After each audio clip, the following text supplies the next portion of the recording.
Hello. Welcome to Natural Havoc. Welcome on in. Hope everyone is having a splendid day. Hope everyone is super well. I have clearly perked up from earlier. If anyone was in my stream earlier today, I feel a little better. I feel much better. And I haven't even had tablets, which is great. So that's always good. Welcome to the Natural Havoc channel. We're a group of Twitch streamers that play Dungeons & Dragons. And we play the 5e system. We do, however, have some homebrew rules thrown in. So please do be patient with us as we are quite new to D&D still. Can we use that still? I don't know if we can still use it. 15 sessions is still quite a lot. So we are semi-new to D&D. So yeah, we are going to go round the room of this amazing group of people. Straight away, we are going to go, I can never remember, it's this way, right? That's Tim? Yeah, Tim. Awesome. Tim, there you go. Take it away. Hey guys, welcome into another session. I am Tim. I am the male part of Team Logic NL. We are variety streamers on the Team Logic NL Twitch channel. And I play again as Arcturus, the big blue Vidalcan. Very wise, very daddy-like. Gotta be awesome. And below the very daddy-like Arcturus, we have Creed. Creed, take it away. Wait, I wasn't prepared for that. I was seeing the bits in the chat. Anyway, I'm Guildmaster Creed, and I have just finished Mass Effect last night, and I'm going to complete the second and third games. Yeah, and come follow along Contessa on her adventures in Arantis as she tries to purify the world. Brilliant. Yeah, you're going to have so much fun with Mass Effect 2 and 3. They're great games. Awesome games. And Marie, I didn't start calling someone daddy. Someone called themselves daddy. So I'm just... You can call me daddy. But yeah, below Creed, we have Zeb. Zeb, take it away. Well, I'm Agent Zeb. You find me on Twitch. Coming next week again, after 2 weeks of break with all kinds of craziness. I will start playing again Wildermyth, The Witcher. I'm actually gonna start streaming No Man's Sky for sure, because there's events going on. And Tomb Raider, yeah, that's the other one. Awesome. And across the room from Zeb, we have Smitty. Smitty, take it away. Hello, it's Smitty. I play Maeve, a half-elf druid in a campaign, and you can find me usually most evenings and weekends streaming Pokemon and Breath of the Wild at the moment, and here and there we put in a little variety, little spooky, little indie games, and on Fridays you can find me here playing D&D. Awesome. And above Smitty, we have Lan. Lan, take it away. Hello, my name is Lan. I am the female half of Team Logic, and I play as the stuck-up diva Shion. I usually stream on Mondays and Sundays, playing RimWorld, Dragon Age, and yeah, we got other tons of fun stuff prepared, so yeah, please look forward to that. Awesome. And above Lan, we have an elephant? Find my way, I can go the distance, I don't care how far. Somehow I'll be strong, I know every mile will be worth my while. I can go most anywhere to find where I belong. Hello everybody, how y'all doing today? It's Eagle, I'm here. Hello, how's y'all doing today? I'm here. You can find me at the Eagle Outlaw. You can find me here playing Andros. You know, it's great. I'm here. Let's go. Hercules. Yeah, unfortunately, Eagle will no longer be partaking in the streams anymore. He's been axed from the show. This was it. Thank you very much for watching. See you next week. Bye, guys. No, brilliant voice as always, Eagle. Yeah, thank you, I guess. I think. We are. Yeah, one thing I did forget to say is all of you watching right now, thank you very much. All of you in the future, thank you very much. Don't forget to check out the YouTube channel. Come and subscribe over there. Do all that cool jazzy things, like the videos, whatever the kids say these days. Yeah, let's get on into it. Let's crack on. Wait. Have you introduced yourself? Oh yeah, me. Hello, I'm me. Hello, I'm the Onion Soup, and I stream stuff and things over on the Onion Soup. If you like mediocre content, you can find the Eagle Outlaw on his, but you can also find me on mine. So yeah, brilliant. Chaos. It's great. Right, now we'll do the recap. Thank you, Creed, for remembering that I am also a person. You're important too, yeah. Thank you very much. Right, we're going to do the recap. So, the session started with the party setting out back onto the Amber Road after saving Ashendale from the Knoll invasion. The party, along with their new wagon and horses, set out at such a speed that it would cut their travel time down by half. They travelled the road until they came to a very unusual sight. A few broken crates and barrels littering the roadside, stained with a dark red liquid. The party took a moment to examine the scene and found it to be a few broken kegs of wine and a wine-soaked satchel. Upon looking deeper into the satchel, they uncovered a magical mirror which looked to be damaged, a wine-soaked journal, a vial of blue liquid, and a bundle of ruined herbs and incense used for burning. Erhard spent some time fixing and cleaning the items, while Arcturus focused on uncovering what information was held within the journal.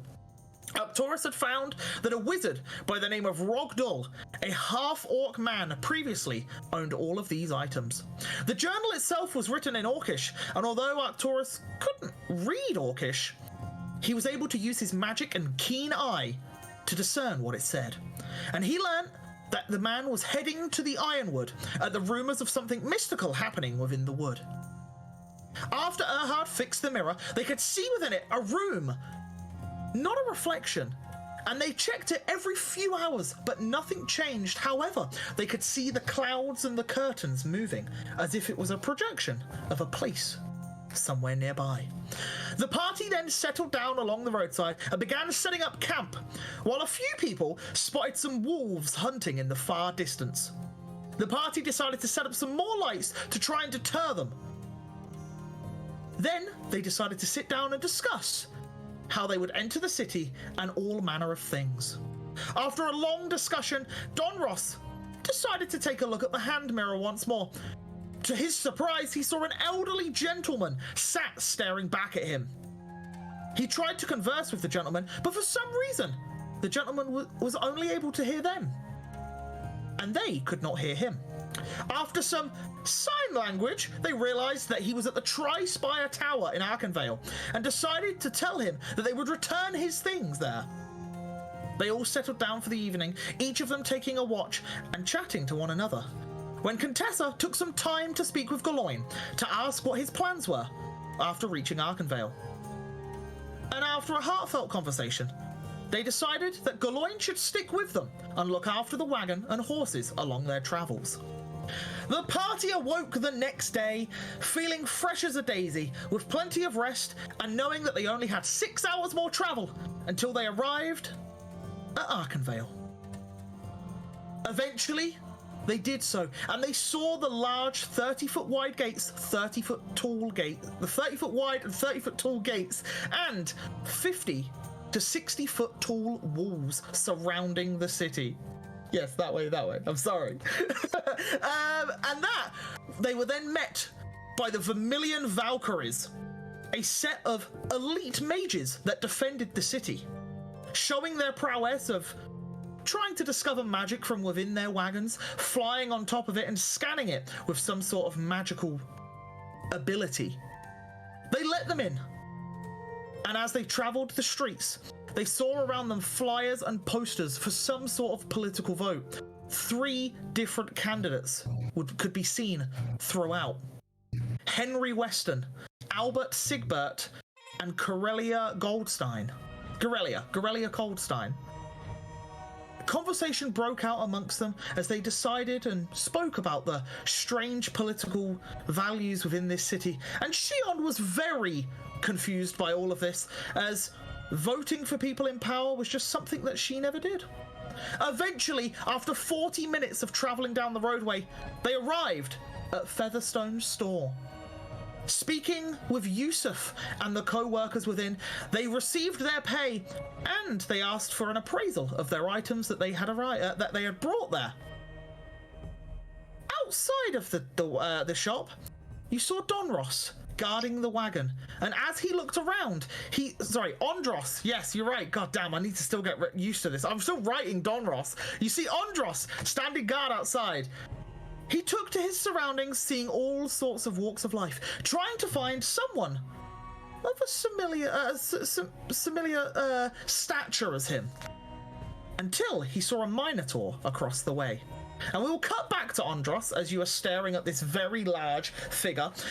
You see that he stands around about 7.5 foot tall, and he definitely stands out in the crowd, Ondros. You see him carrying what looks to be like large pieces of timber across his right shoulder. And he's just walking throughout the crowd. What do you do? Well, so he's carrying. Do I know where? Can I see where he's carrying his log to? Do I see anything that looks obvious to me, or? You see a load of shaped timber, and he is just walking through the crowd. And the streets are busy. There's like, from where you can see, it's obviously the capital city of Arantis, and it is bustling. Like, there are just like so many people here. There are queues outside of shops. There is just a lot. There's like a big amount of people here, and you imagine probably because of the political debate currently going on, maybe it's drawn more people here.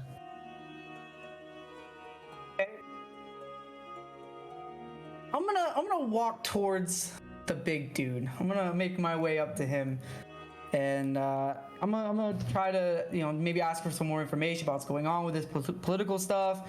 Try to give him a little bit more information about the city. So Andros is gonna make his way over to him. You're gonna head towards the Minotaur? Yeah, why not? Very well. So, you start moving through the crowd, and you can see the crowd are giving you a little bit of a wide berth, because you're quite a tall, assuming figure as you're traveling through this crowd. You get within about 10-15 foot of him. How are you attempting to approach him? I'm just gonna be nice to him, like, hey, you, sir. Yeah, and as you call out to him, he's still walking. Okay. Is there anyone nearby him that I can also see, or is it just him? There are a lot of people walking about. Some people look in your direction, thinking you're speaking to them.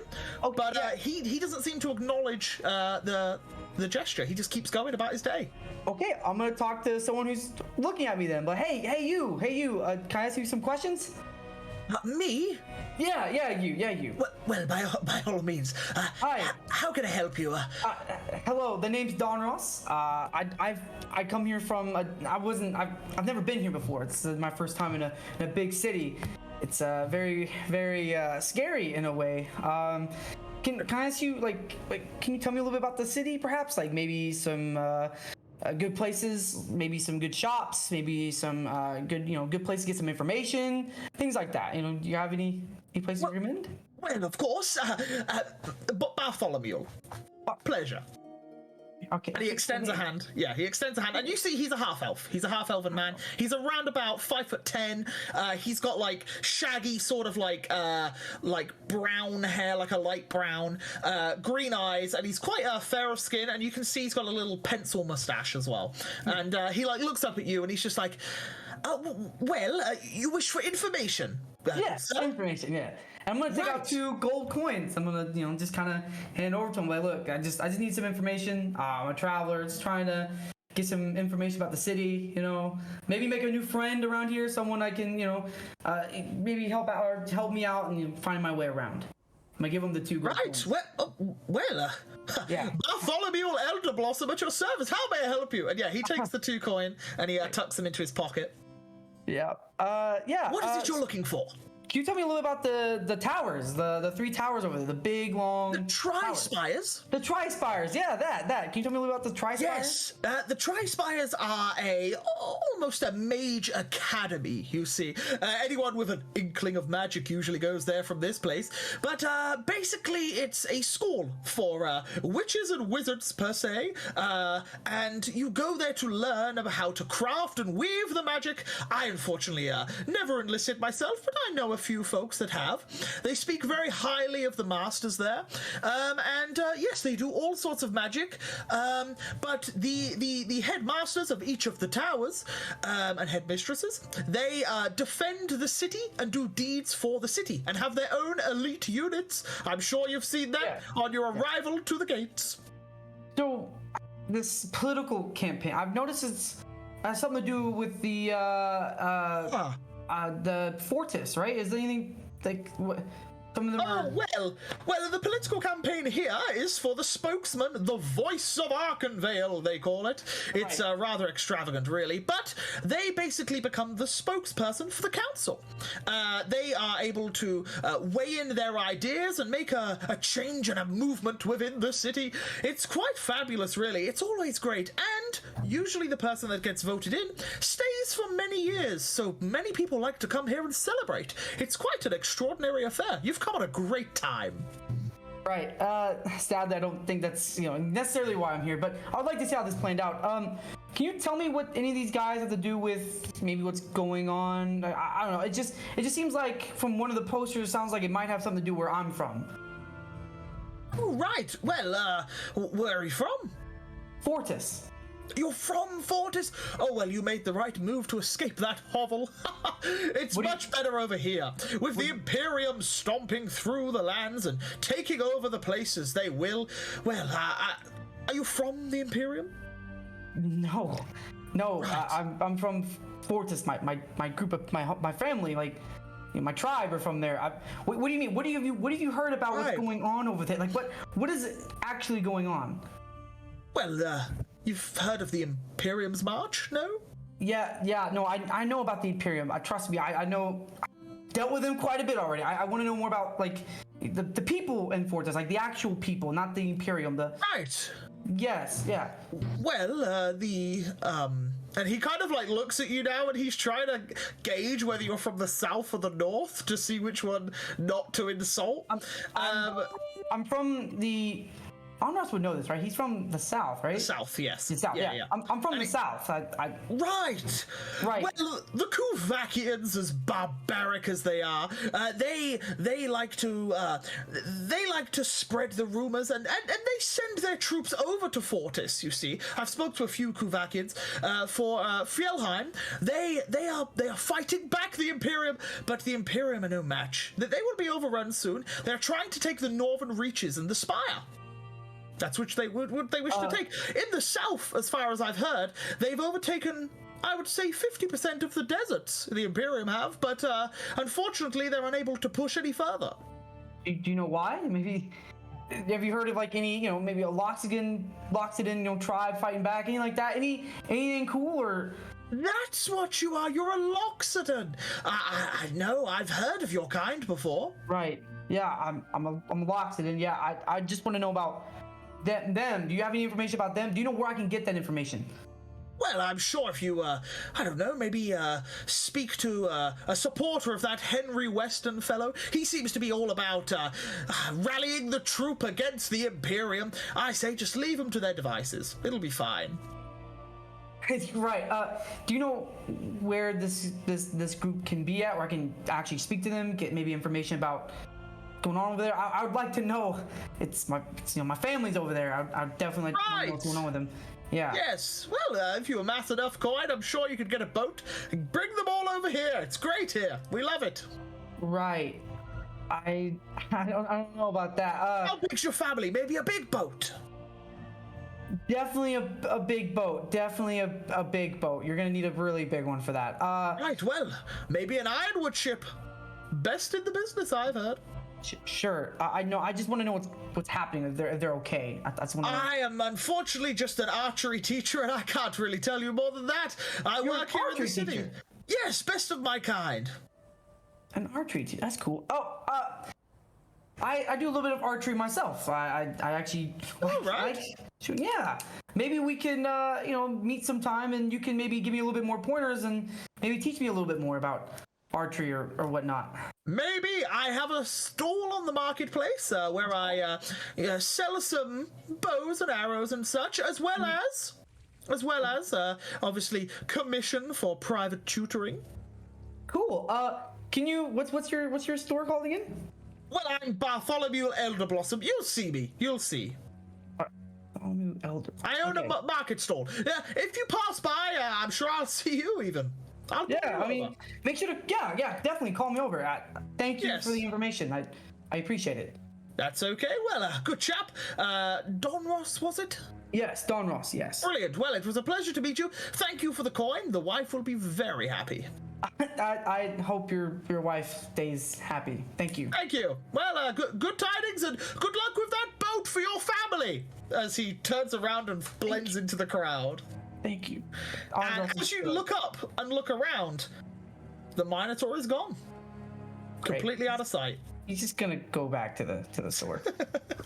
Yeah, and as you head on back over to the store, we pan back in through the window as you are all stood in the like foyer room of this little shop. Currently, you can see Lucinda and Grotel carrying your chest into a back room, and you can see them. There's like a table with a cloth on it, and they are removing some of the gemstones and putting them on the table. And Grotel climbs up onto it and has got a magnifying glass and is checking over each of the things, beginning the appraisal of your wares. Cool. Can we, before we do anything, maybe show chat what the city is about? Yeah, thanks. Wait there, give me 2 seconds. Let's do this. There. There you go.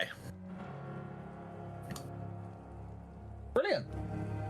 There's I'm gonna pull out that chest we got from the hags. This is a theory I have. And then can I roll for intelligence? Like, cause I remember seeing that stone guy, right?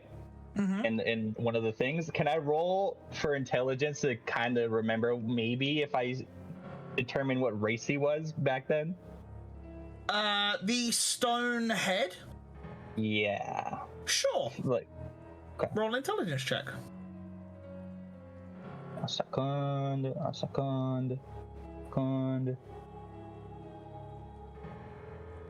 Oh.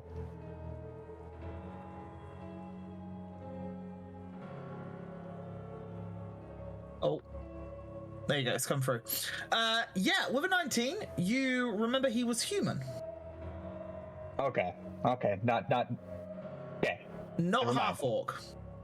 Yeah. I'm gonna put the chest away. Never mind. Yeah.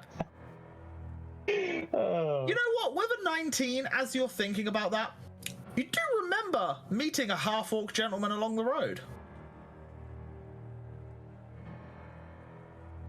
What? You also remember him being there when the ogre was there. Oh, right. Okay, never mind. You remember meeting an Aarakocran, a half-orc, and a halfling who was stuck in the wagon. Okay. I remember now. There you go.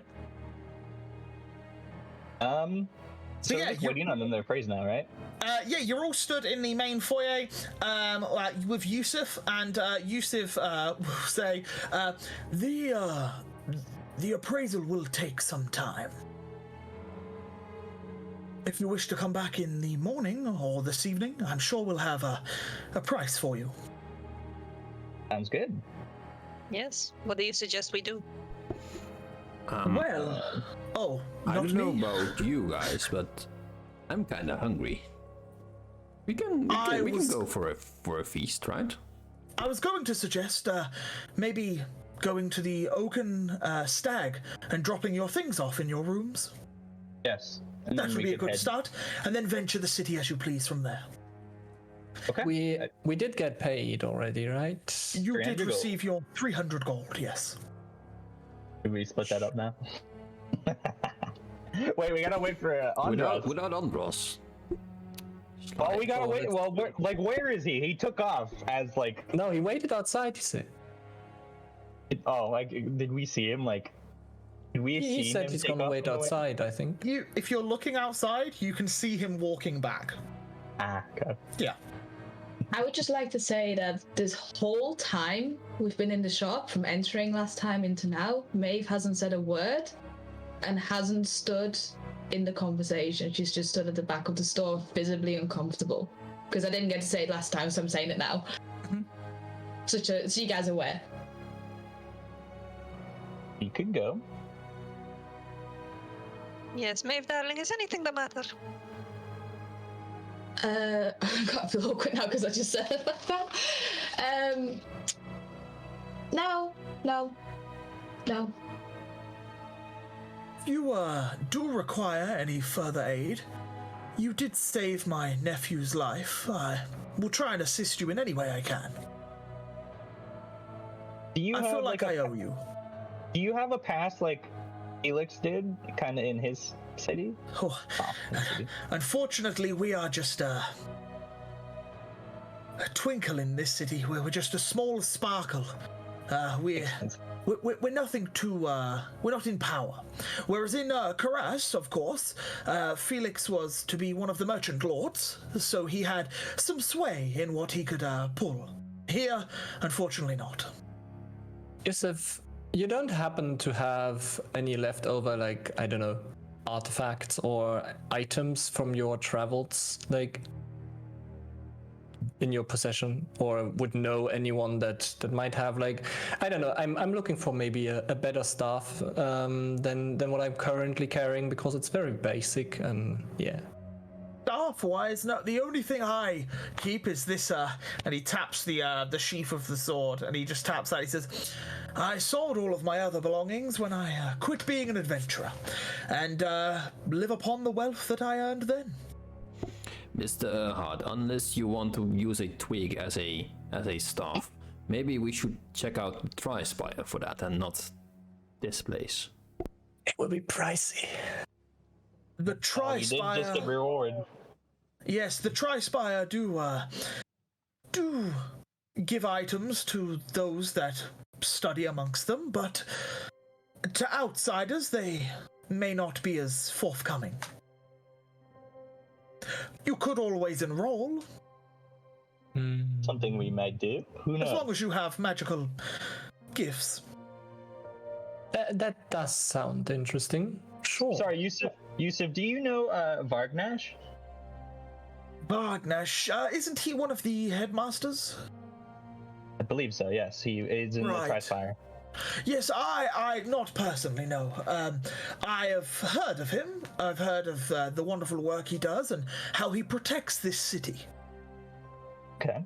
He is an abjuration mage, I believe, and the best that Arantis knows of. Very powerful. You should really go meet him. Yes, well, it's very hard to get a meeting with him. Maybe his underlings, sure. I think he wants to meet us. Oh. Yeah, that's what I was asking about him. Yeah. So, if we want to do any inquiries about this hot headmaster, where should we go? Specifically for him, I would say the Tri-Spires. If you speak to the guards at the entrance, maybe an appointment can be made, or if not, by all means, there is the public library. There's plenty of information on the Tri-Spires and the things in the city. And this public library, where can we find it? I will just check my list of things as he pulls out a piece of parchment with a load of writing on it. It is... Let me scroll up. There it is. It is in the Silver Ward, which is the ward that you're in right now. Okay. Cool. I think we should head just to a that few tavern. streets down. Thank you. Very well. Let's fetch Andras and split our payment at the tavern. Oaken Stag, yes. The Oaken Stag, yeah. Well, don't forget, tonight or tomorrow, and hopefully we'll have some good news about the coin. I hope so too. Very well. It was a pleasure. And thank you once again for your help with Felix. I just had a thought. Do you have anyone you could reach out to inquire maybe about any bandit organizations or bandit layers around if we do want to find the rest of Felix's possessions? He did say the Crooked Clasp. The Crooked Clasp would be the best place to look, but as I've said, be wary, there are more than one organization here, but the Crooked Clasp are the most well-known. Okay. If it's them, be careful who you ask, as I said before. We'll make sure The to tell Flint Andros Ward. not to. The Flint Ward tell would be us. the best one to be in for that sort of rabble. Okay.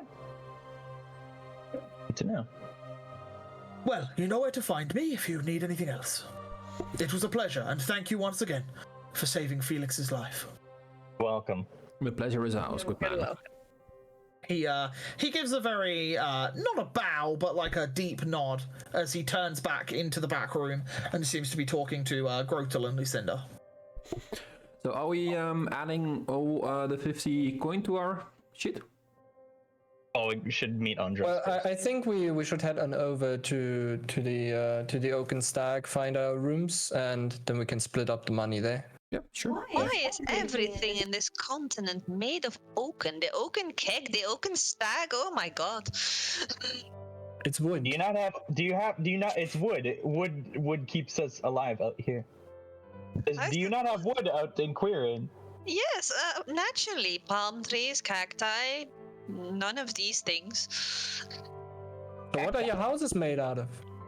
Sandstone, darling. Ah. Well, then we would be very puzzled if everything was made out of sand, because, you know, around here everything's made out of wood. That's good to know. My pleasure. Let's So, go yeah. fetch Andros and let's go. As you guys walking out of the shop, you see Andros just walking up to the wagon. What were you getting yourself into, sir? I wasn't doing anything. I was What? talking to a local. Ah, did you learn anything? Wish I could tell you I learned something, but seems like all these people are cared about right now with some dumb election going on around here. We learned something, but I think it's best to discuss it, not in the where everyone is walking. Learn something, as in, is this actually going to be important to us, or we're just? Yes, been in everything here trouble. is made of wood. Shion. Yes, Please. yes, Sean. Thank you. Let's talk Alright. somewhere more privately. Yeah, let's go. Why does everything gotta be private all of a sudden? Like what? Andros, you Aren't you the one who remember? wanted to sneak in before? No, I wasn't. I was the one who was saying that maybe we shouldn't get involved too much in what's going on. I was on that side of the coin, remember? Okay. Yeah. I'm just tired from the long travel, I guess. Well, Andros, unless you want your ass stuck into some trouble, it would be better to talk about this kind of stuff not on the road. So Yeah. that's why we suggest to go That's all- somewhere that's all else. I want to know. Thank you. Let's go to the inn, guys. Yeah. We know where the inn is. It's at the north We gate, I should believe. because he told us. Right. Yeah, Right. you were told if you just keep going all the way towards the north, it's literally the other end of this road. It's like a 10-minute walk from where you are right now. A fancy house by the wall or something like that. Yeah, it's that one right there. Let's go. Let's go. Yeah, so you make your way there. 10 minutes pass, and you eventually arrive there. Let me just pull up the description for the Oaken Keg real quick. Real question: do we notice the stuff outside the gate, or we can't see all Oaken that? Stag. No, you Oh. you can only, yeah, because of the entrance you came in from, you wouldn't see all of the stuff outside of there. But yeah, as you arrive, you see a blue tiled roof, very large building, looks to be like 4 stories high, and you can see balconies all sticking out the front and around the sides. And as you as you come up to it, you see what looks to be like a wooden trellis over the top of it, so like an outdoor seating area. And above that, you see a gigantic stag's head made completely of wood. And yeah, and it says beneath it, the Oaken Stag. Xian, don't you just love this architecture? Yes, it is so different from what I'm used to. And yeah, you guys enter, and at this time of day, I think I said it was about midday-ish, didn't I, when you got here, I believe. And as you get here at about midday, it's relatively busy. It's not like the nighttime where you can imagine every table is full, but there are probably around about 30 tables within this tavern, and I would say probably about 20 of them are full currently, so it's about 2/3 full. And as you walk on in, you see quite a few large tables for you guys to sit at, and a bar, and behind the bar you can see what looks to be like 2 human men and a tabaxi talking. They look to be like waiters, and they seem to be discussing amongst each other. And you can also see a 7-foot-tall individual, which some of you, if you've ever come across a furbolg before, they are like naturey giants. So they're like quite furry, and they almost look a little cow-like. But they're about 7 foot tall, and he seems to be just laughing behind the bar with a couple of patrons sat at a stall. And within the tavern, there are humans, half-elves, elves, dwarves, gnomes, halflings, you name it. It is just a splattering array of different races in here. I guess we'll fit in a set. Can I roll anything on that? Whether I've seen anything like that? Sure. Because of where you've come from, sure. Yeah. Roll me a flat d20. Let's see what you roll, and we'll see what you get. Rolls 1.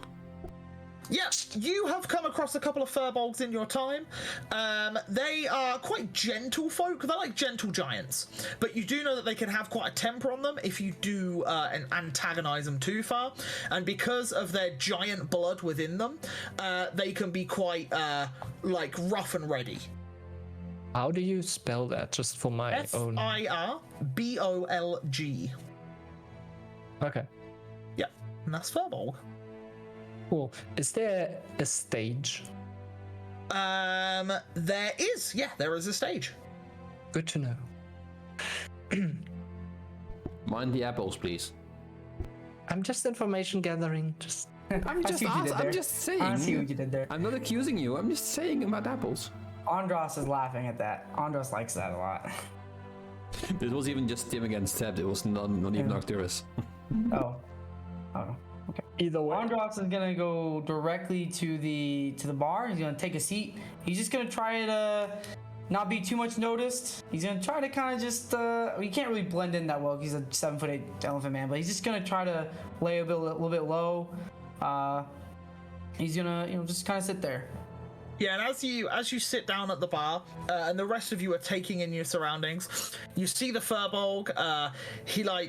He whispers in, but it's not like he's trying to be quiet. He's just doesn't want to upset anyone, and he says, "Well, there, friend, I'm gonna have to just be right back. Just 1 minute." And he walks on over to you, Andros, and he says, "Oh, hey there, good sir. Would you like a drink?" Great fucking voice, just saying. I'll take a water, please. And by all means, that'd be 1 copper, please, sir. 1 copper. That'd be it.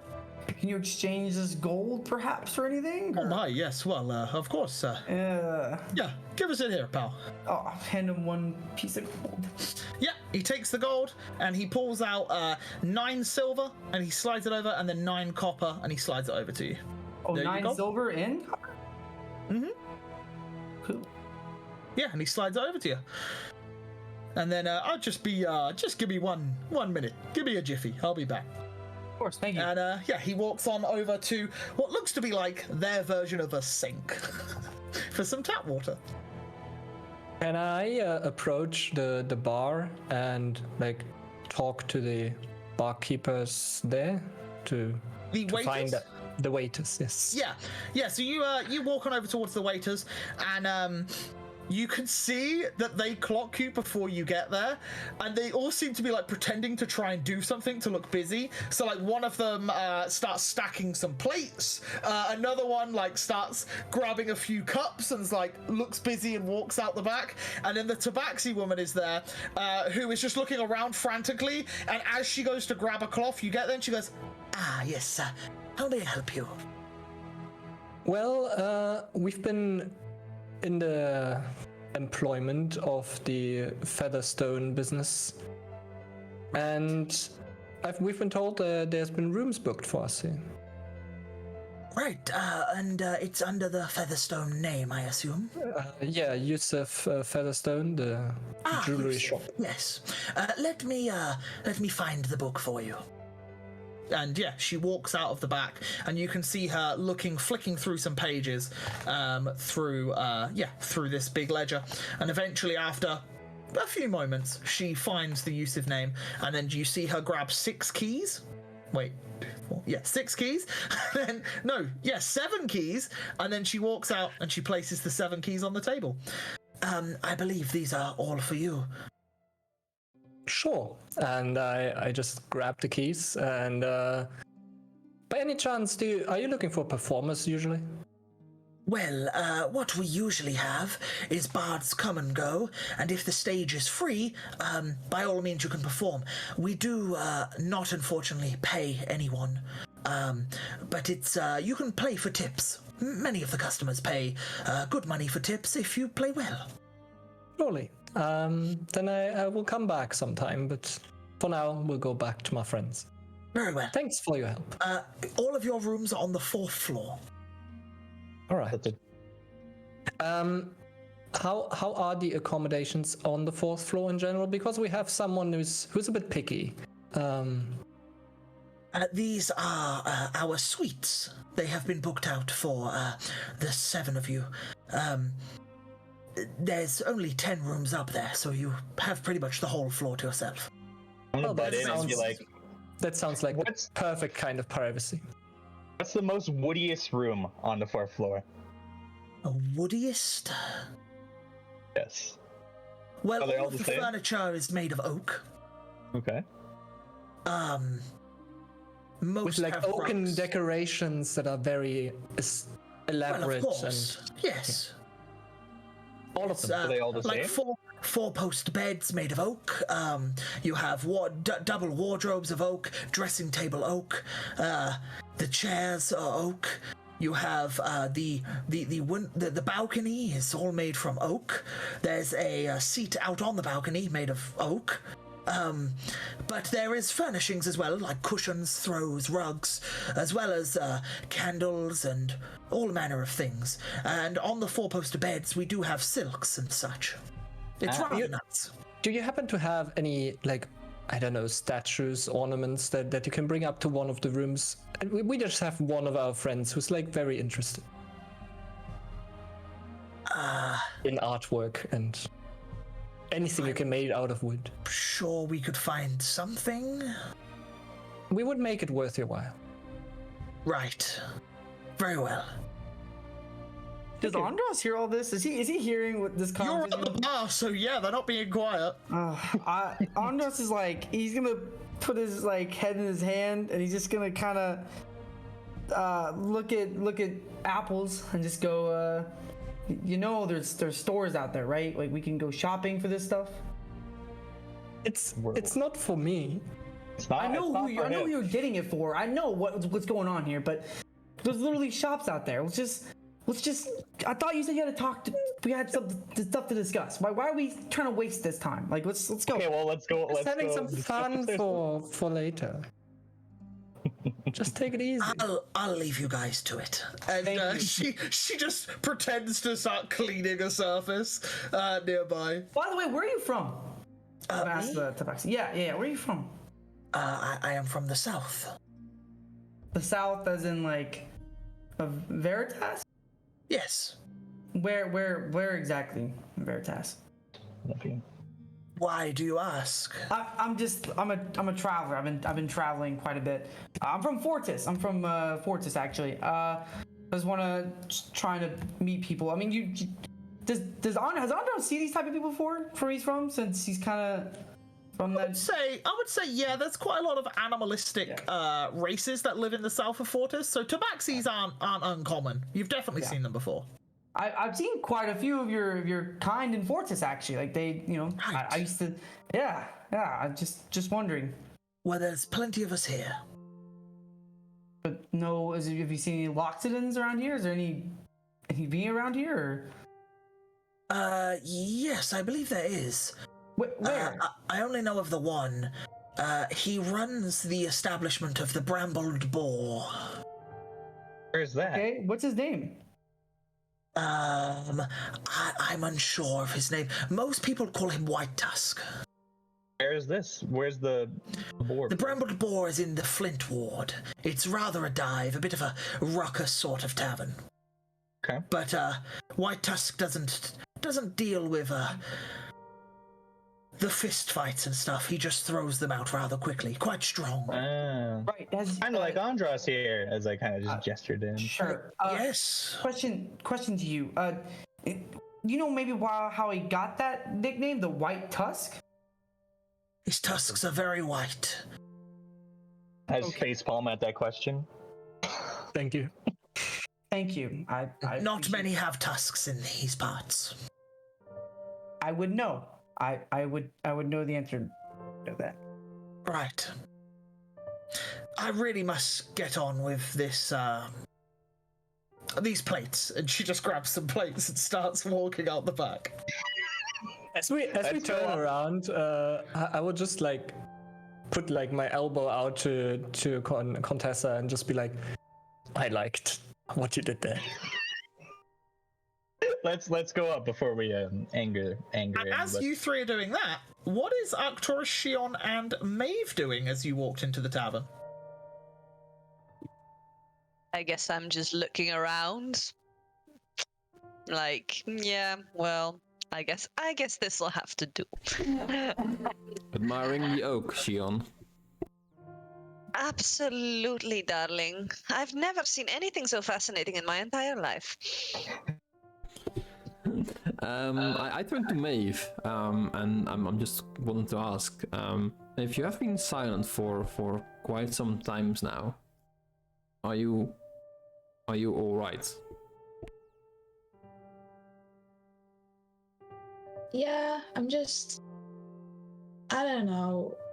Like, it's so overwhelming being here and seeing how big this place is. I know Karas was busy, but it was so new and I didn't know what was going on. But now that we've been on the road for a while, I don't know. I don't know if I miss home or not. It's just so much going on. I don't know. You find the city or everything else in the forest intense, I believe. The forest was my home, and I just started to realize that it looks like this is gonna take a while, and I don't know if I'm gonna go back home. I don't know if I have a home anymore. And what did you make? What made you think that? I once had a home when I was little, and I don't remember where it is. I have a mum and a dad, I think, if they're still alive, and family.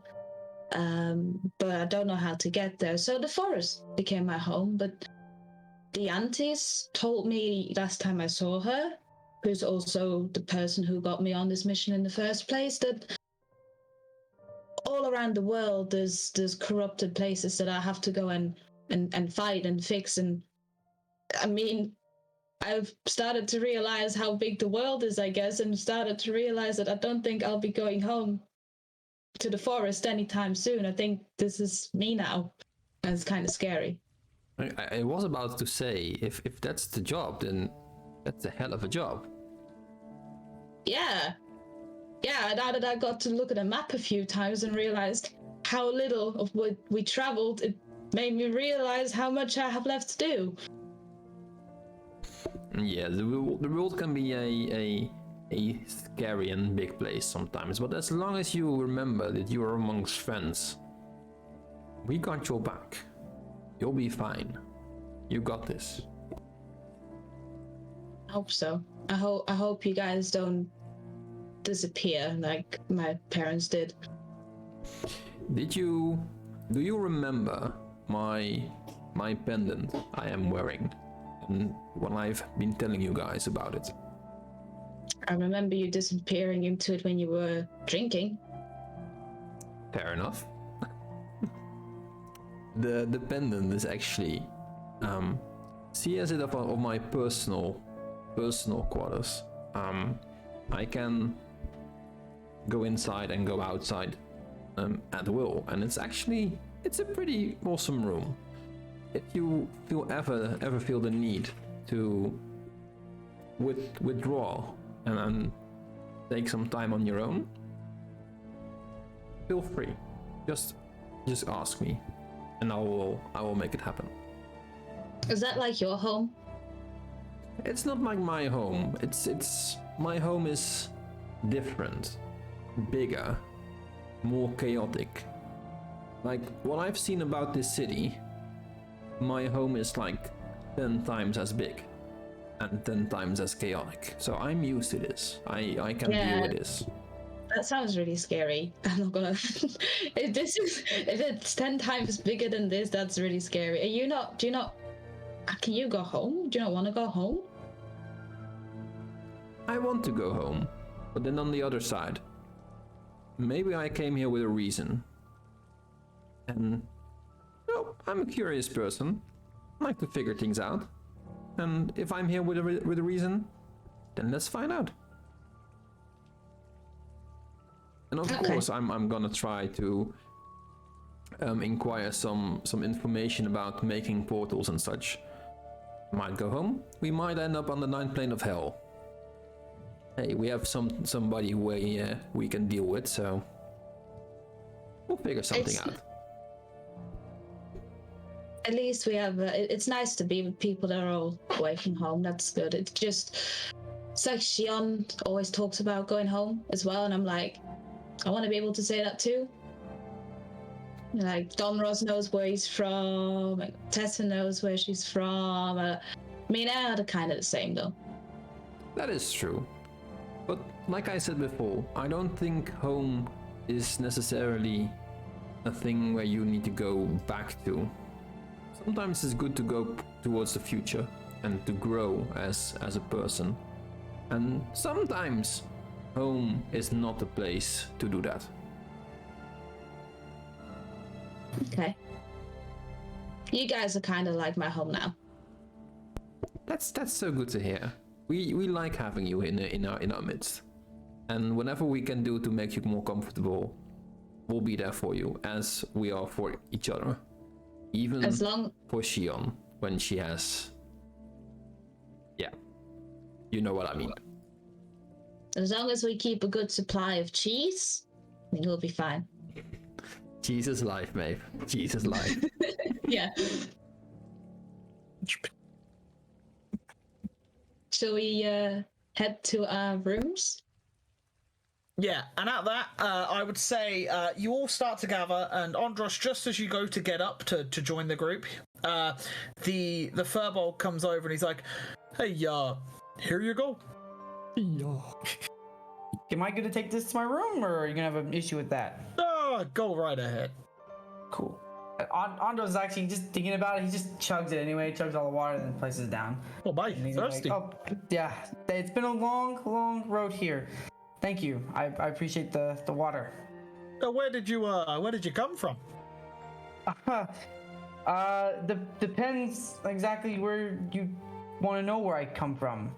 Well, where you want to tell me is fine. Been telling everybody. I'm gonna say I'm from Fortis. Oh my! Yeah, long way. That is that's an almighty travel. That's across the big pond. Mm-hmm. Yeah, quite a big pond. Oh yeah. Yeah. Well, anyway, I got things to glasses to clean. But you know where I am. Yes, I'll definitely come back and get some more drinks from you. Thank you.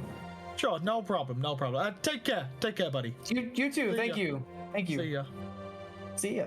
and he walks back to this other group of people, and then immediately they start laughing about what you hear. One of them start telling a joke, and then they all start like chuckling and laughing. It seems to be like the regulars are in, and he's just like having a laugh with them while it's a little bit quieter than the busier periods. And yeah, you guys travel up the spiral staircase in the center of the room, and it goes to a spiral staircase onto a large like floor, and then there's two more spiral staircase that goes up to the 3rd floor, and then there's a singular spiral staircase that goes up to the 4th floor. So it's kind of like a 1, a 2, and then a 1. And yeah, you guys eventually travel up to the 4th floor, and you can see that each floor you go up, the decor here is slightly better. Each level, it seems to be. It seems to be like you pay a higher price to get like a better feel. And yeah, you see that you have a load of rooms. You have room numbers 27 all the way to 20. So they're the floors at the top. 20 to 27. I assume Galoin didn't come with us, right? Or did Galoin is not with you. No, he's back with Yusuf. I'll just give him the key later. Yeah. So, Can we also say that the higher we go, the more oaky-ish it gets? No. If anything, the higher you go, the less oaky it gets, because there's We more wouldn't go down. of other things. should So go like down. there's more silks, there's paintings, tapestries, that sort of thing. The higher you go. Jeez. Damn it. All right, let's find a room together and just plan what we're gonna do next. Yeah. all right, cool. Enter room. Room number 24 it is. Yeah. Alright, 24. I will the not middle. remember. I will not remember what rooms you're in. So yeah, 24. you're in 20 to 27. Yep. Yeah. As you do you all go into one room, or are you going into your Yeah. own rooms? Sure. One You room. gotta hand up the gold, so. Sure. You all go into room 24, and it's rather spacious. Admittedly, for 6 people, it's not that spacious, and some people are larger than others. But yeah, it's a pretty big room. It's a pretty big room. There is a chaise longue in the room, which is like a miniature sofa type thing, which 2 of you can sit on. There's the bed, and then there's a couple of chairs, and there's a small patio, like not patio, but like decking, with the balcony, and there is like 2 chairs and a table out there. Yo, So you can have a that's drink out on the balcony, and you can see the city. Are there drinks in the room? There is a decanter full of water, and there are 4 glasses. I pour I'll me a walk glass over. of water and sit on the chaise. Andre's gonna grab the rest. He's gonna look at anyone else want some water. I'm really thirsty right now. All good. I'm just gonna divide the gold on the bed while they're handing out water. Andros gonna just open the whole lid and start chugging the water. Right? Well, there. Okay, well, I guess I think none we of need us. more water. Are you well, good, Don Rouse? I'm just really thirsty right now, guys. Really, really thirsty. Why? Go back You to okay? water. Yeah, why are you so thirsty all of a sudden? Never been know- this thirsty before. No, it's just it's a weird place, you know. I mean, it's a lot of buildings here, you know. Can I roll insight to see if he's being truthful of that? Or whether he's nervous or something. If you want to roll an insight, go ahead. Don Ross, if you are don't tell me what you're doing, but if you are lying, I want you to roll a deception to GM. So at the top of your sheet, it should say public or to GM. On the left-hand side, you need to click to GM. If you're lying, deception. If you're not lying, persuasion. Oh, Is Yeah, anyone my else insight's insighting, or is it just Contessa? Wait, I will as well then. Okay. oh my god! Or have you got a really high one? Luckily, No, you have AR. if you are specifically doing it, You can never still know. roll. Yeah, it's dependent on what you know as a character. Very well. All 3 of you know he's lying. He's not telling you the truth. So Andros, There's like, something on your mind, my friend. I thought I thought you were supposed to trust us. I do trust you guys. I'm just You know, as a big 7'8" man, you wouldn't think, you know, you would be scared of too much, but I am. Oh, wait, are you just nervous? I'm terrified. Absolutely terrified. It's completely fine. There's a lot of people here. There's a You're lot not of people alone. here. We're here with you. It's a lot of people. And me as a 7'8" man, I don't like walking out there because I think you intimidate a lot of people out there, so I think you're good. You can just Right. stomp on the little ones, darling. what was that? You can just stomp on the little ones if they annoy you. I think that's just murder. Contessa, do you still have some of the wine left? Yeah, and as I pull out, you know, my huge fridge, basically. Maybe just pour him a small glass. Maybe it calms his nerves. This will take the edge off as I pour him some Cold Star wine in one of the glasses. Chilled cold star wine. Yes.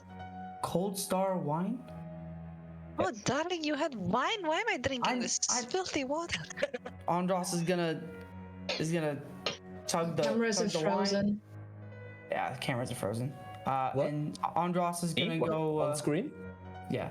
Andros yeah, is gonna look at him and just go, there's another Loxian in this city, and some point I wanna go find this person. Sounds like a good idea. You could always go there after we're done with the trash buy.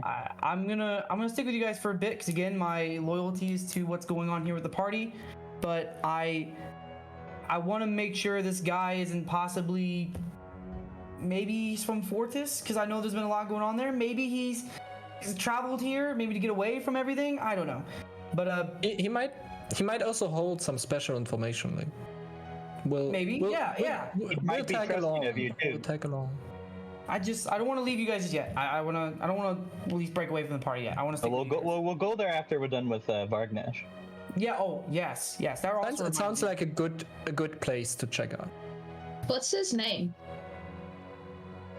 Vargnash. I don't think that. No, the lobster.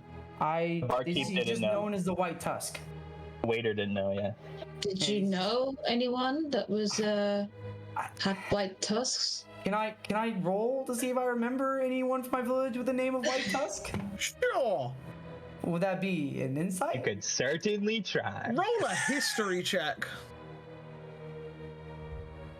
Oh, 19. You know that this seems to be some sort of tribalistic nickname, maybe? Or maybe some sort of name, because you know in your tribe that certain members got names based on actions that they did throughout their time, like as in the war and other such things.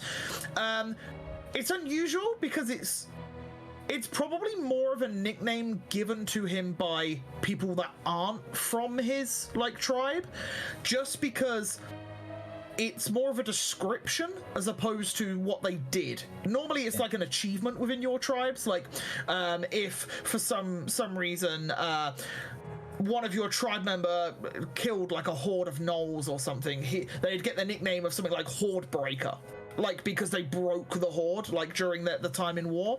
But this is more of a physical description, and you know that having white tusks is perfectly normal because nearly all Loxodons have white colored tusks, different shades, but usually it's like an ivory white. But yeah, having the name White Tusk is probably a name that the common folk of this place have called him. I doubt it's from my tribe, but who knows? Maybe he is from, and I just don't know. But Maybe he knows someone. maybe he's doing what you did, and his name's actually Tusk White. Do you know anyone who's named Tusk White? I kind of facepalm again, and he's.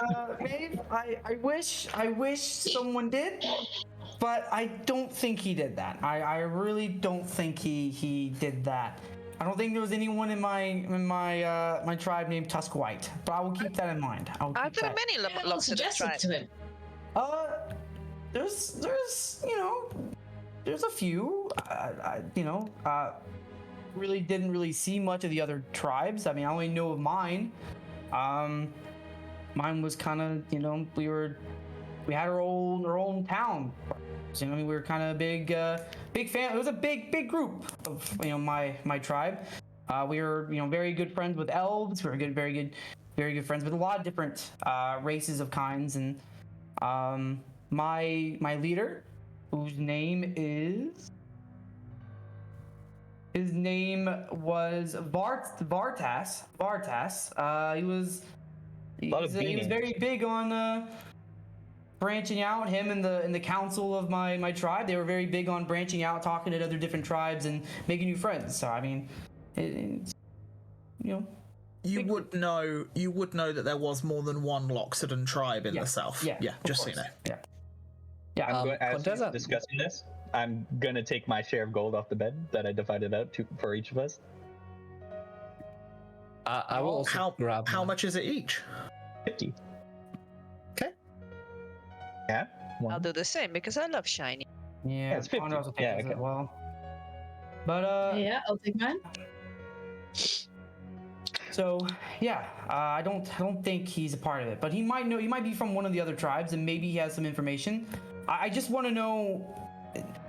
The guy, one of the people I talked to, he said that the Imperium, the people who are invading, Fortis, they've taken over 50% of the south, possibly, which is where my home is located, and more so the south.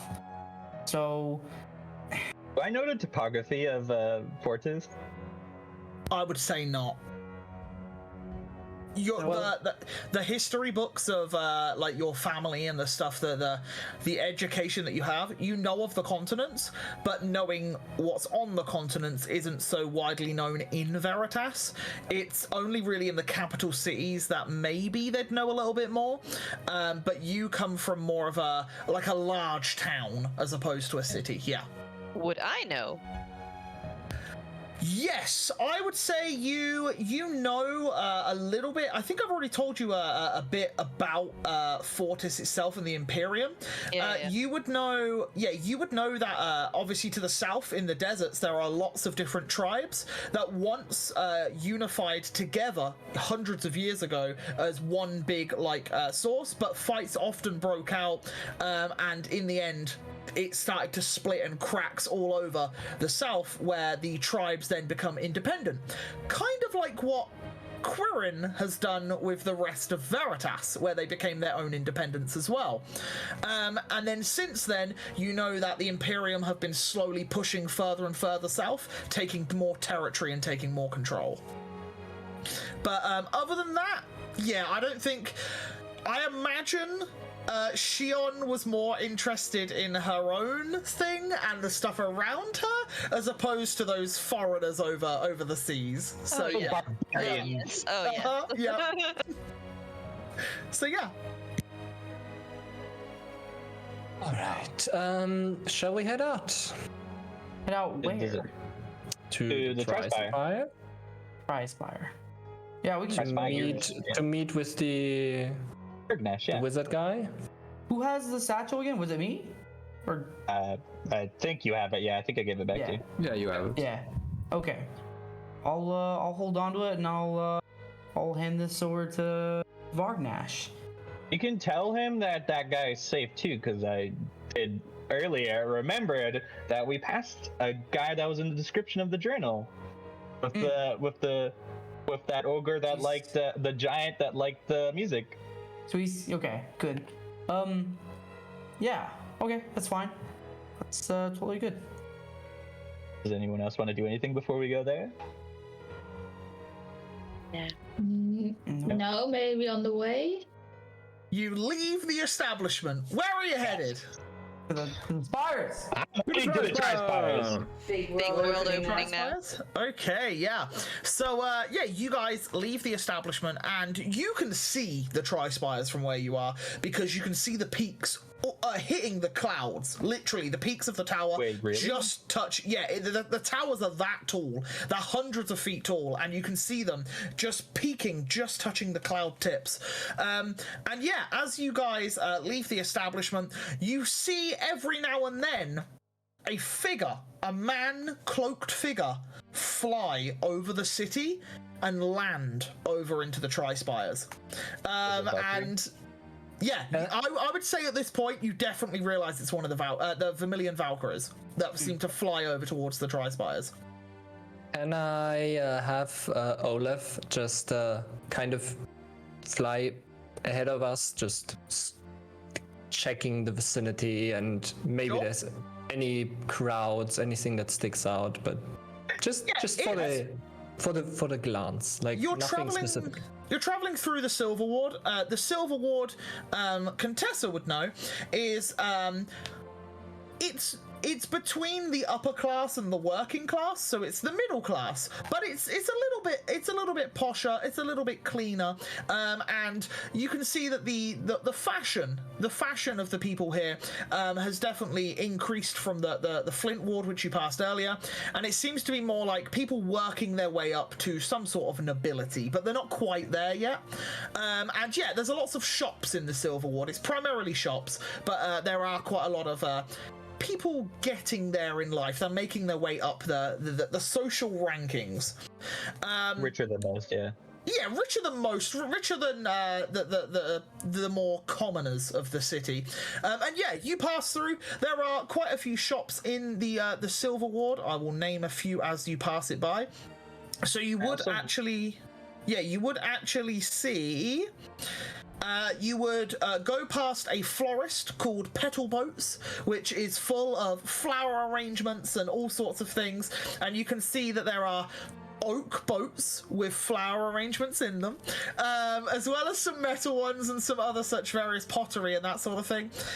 You also come across a few other establishments such as Wagons and Wheels, and you can see what looks to be like an oak sign of a wheel with a wagon passing through it, and a hammer and a chisel coming out of it, and you can see that this building has got all different wagon wheels outside of the front of it, and you can see a couple of carts for sale out the front. You also pass by a rather large building with the entire second floor just glass windows, and when you pass by you can see it is the public library of Arkenvale as you pass by that, and that seems to be quite a large building, and you can see that the glass at the top seems to be quite a large library at the top of it, but it's a 2-floor building. Also, one of the last things that you spot as you pass by is where is it? It's an important one. It's an important one. I can't see it. It's a blacksmith. It is. Yep, it is a blacksmith. Where is it? Because you would definitely see this one. Here it is. You see one which is called the Crystal Anvil. And you can see the sign is made completely of crystal. And it is a anvil hanging outside on a white metal chain. And yeah, as you come up to it, you can see a forge inside, and what looks to be like 2 Furbolg members of staff within. And there are weapons and stuff all along the walls inside of that. And yeah, it looks a little busy. There's about 5 or 6 people inside browsing wares at the moment. But yeah, you pass by that one just as you come up to the black wrought iron gates. And as you walk up to here, you can see a very large Parliament-esque looking building to your left with a large clock tower in its grounds. And the clock tower goes up probably around about 80 feet tall. And in it there is a giant bell and a big clock face, which seems to be working completely on its own independently. And yeah, you can see that this area, there are people wearing suits and ties and walking around with bundles of parchment and books. And yeah, you assume this is probably some sort of council chambers. As you pass by, and yeah, you guys keep going, and it's rather busy on the streets until you eventually arrive at the gates of the Tri-Spires. And now that you are closer to the spires, you can see that these are huge. They are very, very tall towers made completely of glass, tinted in 3 different shades of red. One is vermilion, one is crimson, and the other is, let me grab my note. Where is it? Not there. Not there. I'll find it in just a second. It's magenta. It is Cinnabar. Crimson, Vermilion, Carmine. So Carmine. each of the different ones is so each tower is a different shade of red. And what you can see is these glass towers, you can't see through them, you can't see into them, they're like reflective. And they go all the way up, but the base is probably around about 100 foot wide. So they're very thick at the bottom, but they go to like a point. And every 50 foot up, you see a glass bridge going from one tower to the other, suspended completely by the towers. And they make a triangle. Where the bridges are, it makes like a triangle formation from the three towers. And you can see, you can see people walking across the bridges. And they seem to be in various different shades of red. Some are wearing vermilion cloaks, some are wearing carmine cloaks, and some are wearing crimson cloaks. And yeah, it seems to be, they seem to be associated with which tower they are from. The whole way there, Andros is kind of like, he's just gonna keep looking around, make sure people aren't like maybe following them. I know it's a busy street, but he's very one to make sure people aren't just following him. So, do I just roll anything for that, or just? Yeah, roll me a perception check as you're just keeping an eye out, making sure no unwanted guests are following you about. Yeah, as you're looking around, you see this one gentleman. And he looks shady. He's got a hood up. It's a red cloaked figure. And he seems to be following you. And he's carrying a bundle of books. And you're sure he's looked at you and you've made eye contact 3 times now. Andros is gonna turn around at him. And he's gonna walk up to him. Oh, God, no. And he's gonna be like, hey. Yes. How you doing? I'm doing fine. Are you nervous? What's going on? Yes, I am a great wizard. I'd back off if I was you. Great wizard? Yes. What is your name? Timothy. What? Can I roll perception for that? Insight? Insight, sure. Yeah, go for it. Yeah, he's lying. He's sweating. He's giving you a false name because he's panicking. Hey man, you can calm down. I just want to know why you approached me, sir. Yes, you were kind of heading this way. I've noticed we've looked at each other a few times. Yes, am I near this? Yeah, you can now. Everyone sees this commotion. Yeah. Andros, I think he's heading to the Tri-Spires. I know. Shush, red. And Tessa. Just be nice. So, Play nice, darling. Can you tell us a little bit more about the Spires? We're about to head in there. We have a bag. We have a satchel for a guy named Vargnash. Oh, you're serious? Yes, of course, we found it. Some guy was trying to bring it to him from the road, and it fell. And when we looked at his mirror, and Vargnash was on the other side, and he told us to bring it to the Spires to meet with him, hand it back to him, all that crazy stuff. I don't think he was trying to bring it to Vargnash. He was going to the woods. Yeah, but we're bringing it to Vargnash for whatever reason it is. He asked us to bring it to him. Yeah. At this point, I would like to walk up to Andros. And although he is bigger than me, I would like to rest my hand on his shoulder, and I only want to say, be careful with what you're saying. We're on the streets. At you. Well, if you're, I assume, I can accompany you there. Why? That'd be nice. Thank you. What? Wait. We don't even know much about you. We gave you some information. This is... Well, I'm just merely trying to attend the Tri-Spires, and you accosted me in the streets. Sure. You know what? Sure, yeah. Come with us. Do you study at your name's Timothy, right? No, it's Giles. Giles. Nice to meet you, Giles. My name's Pleasure. Don Ross. Right. You can accompany. Just come with us, and you can hang out with a Watson. Yes, I was very already well. going there, but okay. Come on. Let's go. Let's go. Very well. Come with me. And he just starts walking towards the gate, and he starts to hurry. Like you could definitely see following. he's picked up the pace. He seems very uncomfortable with the fact a very large man has approached him in the streets. And when he gets to the gates, you can see there are 2 Vermilion Valkyries stood at the gates, and the gates automatically open via magic as Giles runs up to them, and he's like, well, this is the Tri-Spires. It's a pleasure. I'd best be off. And he just runs off into the grounds of the Tri-Spires, and you can see now that you're looking. Yeah, as you can see now, there are different shards of like crystal in all different shades of red covered across the ground, spiking out, almost looking ornamental, but it is very, very pretty looking at this. And all the trees around have complete red leaves, and all of the plant life has like red petals and stuff like that. And it is very red based. It's very, very red. Everything here is red. But yeah, there's these 2 Vermilion Valkyries on the gates, and one of them, let me grab my notes real quick.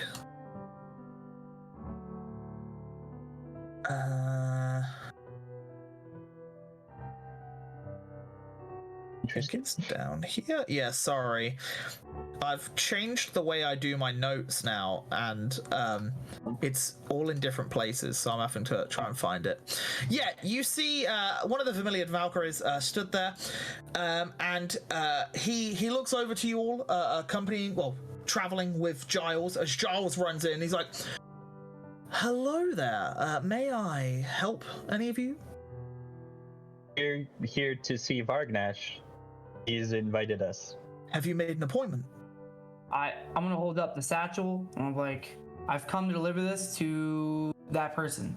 Wait, Andros, can you look at the mirror to see if he's there?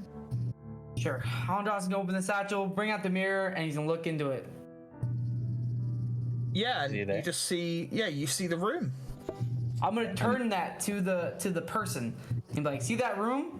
That's we're trying to bring this to that person. This person who lives in this room told us to bring this item to him. At this point, Arcturus is really rolling with his eyes. Like, you have savages, and you have like people who don't know how to introduce themselves, and that's how he thinks about those guys. Well, not the Valkyrie, but Contessa and Andros. Like, dudes. So I would like to step forward, and I would like to say, I'm so sorry, Master Wizard. We are here on an errand for the headmaster, and we would like to make an appointment to see him. Are the Valkyries wizards? Just question. I just address them with Master Wizard, and I just wait for their reaction.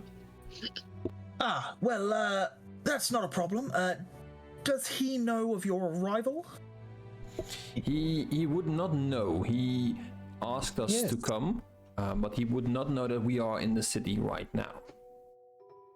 Very well. I will send Wilson here to go and see if he's expecting you, if he's available. And the Vermilion Valkyrie just... You see him put his hands to his sides as he just lifts off of the ground ever so slightly, and then he looks up to the tower and just shoots off towards the tower, flying through the sky. You see the other gentleman there. He just stands there, and in the distance, you can see what looks to be like a turtle. And a turtle is a turtle man with a big shell on his back. And you can see he's very slowly running towards the gate. But he's super slow. Like, you can see he looks very old. He's very slow. He's going as fast as he looks like he can, but he's very slow. And he's, like, waving his arms in your direction. Andros is going to wave back. Yeah. And this gentleman, like, he looks at you guys and then turns back, and he's like... would you mind waiting there just one moment? Sure. Okay.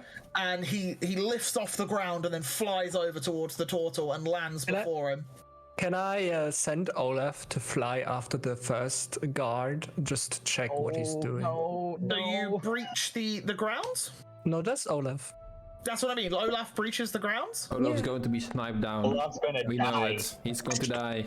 As Olaf breaches the boundary of the gates, he disappears. Cool. You have now lost connection with Olaf. Seems like. Erhard, can you be more careful, please?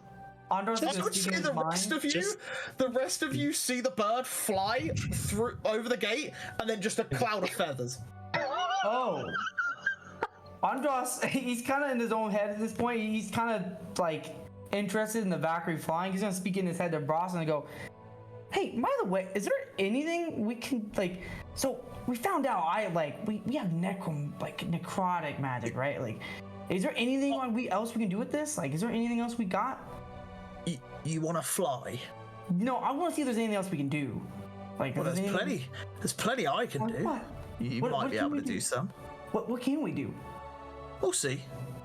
See, you want to test something out here soon? Probably not right now in front of all these people, no. But I think it'd be kind of funny. maybe in the room later. Yeah. Let's something out later. I want to see what Sure. we got. Okay, thank you. Sure. Yeah, and yeah, you just see black feathers floating down from where Olaf just vanished. I'm just disappointed in the. What do you? So I thought we were supposed to be nice. They're gonna and take that as a sign as an attack. Yeah, you guys told me to be careful. Yet this man just legit sent his bird to go follow who we're trying to meet with. I know. Why are we making a Andros, big I'm kinda thing out of upset. it as my bird? Thank Because you. if I remember correctly, Because we could get in trouble. yeah, y'all get on me for being the dumb one sometimes. But there's just some things some of y'all do, and it even baffles me. And I'm supposed to be the dumb one. As you're having this Andros, you never said you were dumb. As you're having this conversation, Maeve and Shion and Arcturus, because you're not really part of the convo these three are having, you all see the turtle goes into his shell, and the guy flying grabs the shell and starts flying it over to the gate. And just as it gets to the gate, he drops it, and the arms and legs pop out, and then the head slowly comes out afterwards. So cool. Hi. And then the gentleman floats back down. It seems to be faster this way. Yeah. And, oh, hey, I'm Tor Dust. Hot dust? Stardust? Nice Yeah. meeting you, Mr. Dust. Wagnash sent me. Wait, you know Oh. we're here? Oh yeah, he sent to come to the city. Ah, Wait, how? Makes sense. Wait, what? As Well, the expected. mirror. he is a wizard. Yeah. Oh, dude, he's so cool. Do you know magic too? Oh yeah. Are you like one of those I'm, like a master wizard who's probably been like probably live for the very long time? That's like super cool. Who knows a lot of different think cool he's magic Master stuff. Uber. Oh, I know a thing or two. Yeah. You know? Could you show me sometime? He looks at the guard. Maybe. Oh, no way, dude. My name's Andros. So nice to meet you. Oh yeah, the pleasure's mine, friend. And he this big clawed talon like hand comes out, and he's like, yeah. Yeah, he shakes your hand. Cool. So cool. I'm gonna turn to the So- group and say, so what- don't you just love that we have a bunch of wizards in the team? But Exactly. Thomas my only friend. gets excited about other ones. Yes, you've been think he's literally seen been our magic. surrounded by magic users for over a week now, and you're well, never Listen, mind. there's I a think he's difference. I think he's more interested in the turtle than the magic. Exactly. He's a turtle. He's legit a dude that like can go inside his shell. Like he's awesome. Am I Oh, the it's- only one who is tempted to throw a fireball at Don Onros? No. Andros, What? you are aware that you have a trunk, and no one else does around here. Born with that. Like, this is different. You This is are something the new. special one. He was born with a shell too. I'm pretty sure. Yeah, he was born with it. That's so cool. Oh yeah. But So don't what you did hate Vagnash when send you to people- tell us? Oh yeah, I forgot. So Wagnesh, what did he want? He said, can we have the bag and the mirror, please? Like right now? Well, yeah. That's why Is you're he not here, isn't meeting it? us? Can we wait? Wait, Nash has got a lot of meetings. He doesn't have any free time at the minute. wait. Can we wait until the Valkyrie comes back then to tell us before we do anything here? Well, you can wait as long as you like. Okay. Question, Mr. Todd Dust? Tawdust. Tawdust. Gotcha. Tawdust. Sure. Yes, that. Question. I'm just gonna call you Mr. Dust or Master Wizard Dust, whatever you want. Do you wanna? Oh yeah, sure. Yes. So, question. I just wanted to. I've been learning a lot about magic stuff for the past few days. I want to know, maybe you can put some of your knowledge out there. Maybe one day I can come back and you can teach me a little bit about what you know about magic and stuff in general. Well, I am looking for an apprentice. An apprentice, you say? I am the perfect one for that. At this point, Arcturus is making a little fireball inside his hand palm, and he's like, "Hey, Andros, think fast, buddy." You gonna cast the fireball? As you cast fireball, Tawdust clicks his fingers, and it just dissipates. Nice. Now, I wouldn't recommend that here. They get funny with magic in the city, okay? I know you're new, so don't do it again, all right? You're so cool. How'd you do that? It's called counter spell. Do you know that, Arcturus? He's gonna lean in Arcturus. Do you know that one? Is that something you know? I know it, I don't use it. It's basic elementary magic. Oh, it's not quite that basic there, sir. It can stop many a thing. Portal, this dude is dropping Master Dust is dropping some bombshells on you right now, Arcturus. You know he's not be liking this one. Anywho, Oh no, listen. I wouldn't drop any bombshells in the city. No. Oh yes, of course. That's yes. dangerous, Andros. Master It's Dust. very- And Very as a matter dangerous. of fact, Andros, I have respect for the Master Wizard. I have much respect, and I would definitely love to learn from you, Master Dust. There's a lot. I'm sure you could teach me about magic and cool things like that. Well, I've lived many years learning the magics, Cool. So yeah, I would definitely love to learn from you. Just whenever it's free for you, of course. Well, you can find me over in the let me look at my notes for the day. 1 second. You can find me over in the Sigil. A what? At a tavern? The Sigil. It's a tavern. It's the Wizard you spell that for Tavern. me? It's Sigil. It's in the Amber Ward. It's a little pricey, but us wizards go there when we want to leave the campus. Cool. I will definitely have to meet there sometime and see if I can learn some things from you. If you like magic, they animate the instruments so they play themselves. It's rather impressive. Erhard would like over there, I suppose. Oh, cool. You don't need no musicians anymore if it plays itself, right? They can't miss a tune either because they know all the music. Well, but some good music comes with different. I'm not the best musicians. Obviously, they're better than just the instrument themselves. But some of these musicians go about and they make the wrong note and it just stirs people up the wrong way. You know what I'm Right. saying? Yeah, our friend here, Apples, amazing musician. You should have seen him. You should have seen him. Yeah, Apples. He's like a bard, and he's really, really good at music. Really talented. It's a pleasure to meet you, Apples, whichever one you are. Sure. It's Erhard Weidestaff. I'm more of a sorcerer, but I like to entertain because Oh, you're a magical practitioner yourself, are you? Huh? Yeah. You ever thought about enrolling in the Tri-Spire Academy?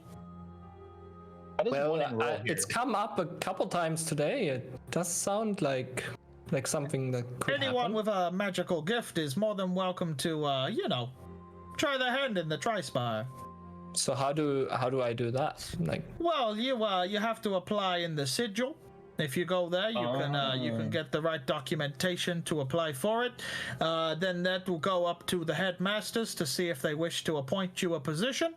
And obviously, if we've already maximized that quota for members of the, members of the public allowed in, then you'll have to wait till next year. Only a limited supply, you see. That makes How sense. long does it take? Oh well, my first 40 years here were great.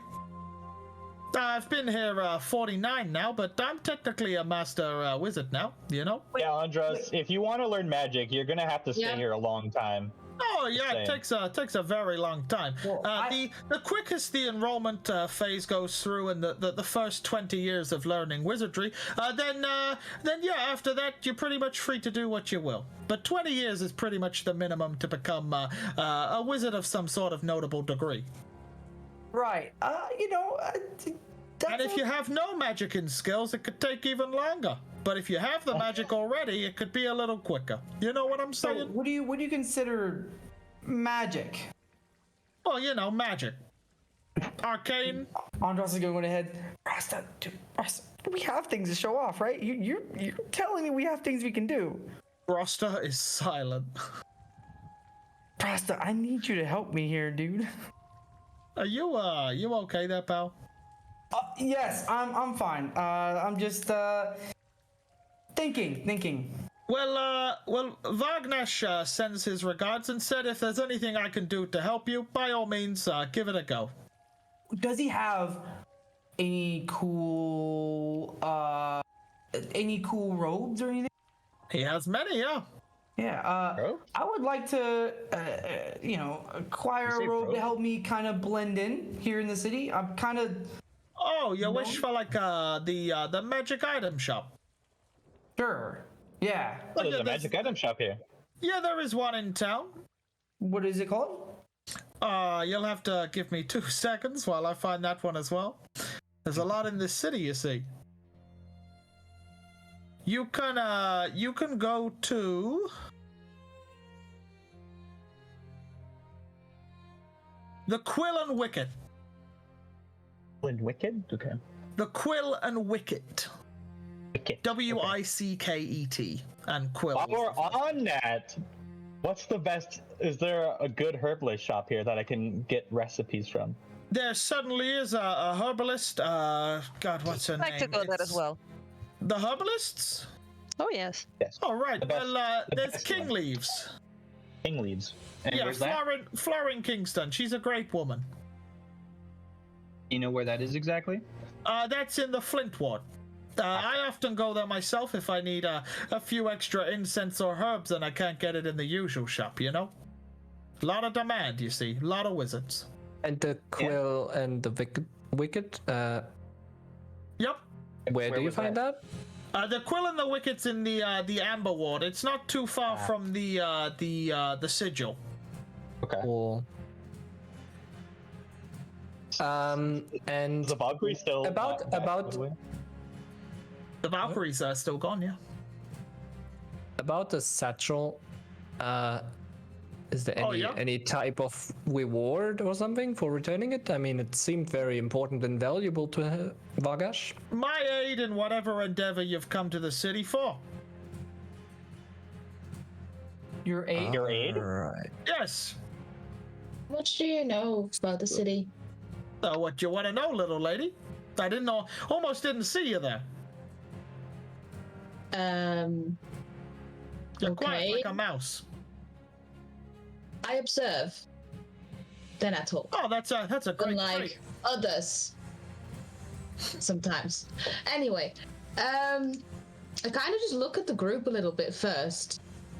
To sort of, can I get a vibe from anyone? Before We need talk about information, anything? darling. We definitely need Yes. information. Like, I don't know if this is the right person to talk to. Is there no? My point There's exactly. no chance we can talk to Wagner. I mean, we brought his stuff. Oh, That's why I'm waiting for the. That's why I'm waiting for the Valkyrie. this stuff isn't actually Vagnash's. It's Rogdal's. He's Yeah. a half Rogdal's, wizard. Yeah. He's part of the elite Crimson Order. He got Oh. sent out to the Crimson Order. I'll tell you a little bit about them while we're here. They're like an elite unit that go outside of the city, and they go and investigate the ongoings and mysterious happenings. No chance we can talk to him since we brought his stuff back? Well, he left. He's gone to the Iron. Yeah, Can we just set an appointment? we passed by him, remember? Yeah. Can we just set an appointment with this guy, like maybe for a future date? By all means. What's the next freest time for us? Where are you staying? We are staying At at Oaken's the Egg. Oaken, yeah, that place. Well, I'll get one of the Valkyries to inform him. This gentleman here will tell the other one, and by all means, we can get them to swing by and let you know when he's available next. Thank you. Before you go, what are the Carmine? I assume. Yeah, there's 3 different branches of. Please, I know the Valkyries. You just told us about the Crimson. What about the Carmine? I literally just scrolled away from it. 1 sec. I have to write it all down, otherwise I just don't remember it. It is the Cloaks of Carmine, the Crimson Order, and the Vermilion Valkyries. The cloak? What do the Cloaks of Carmine do? The Cloaks of Carmine are enchantment wizards. They outfit us with magical enchantments to bolster our defenses and do other such things. They also rig the entire lighting of the whole of Arkenvale.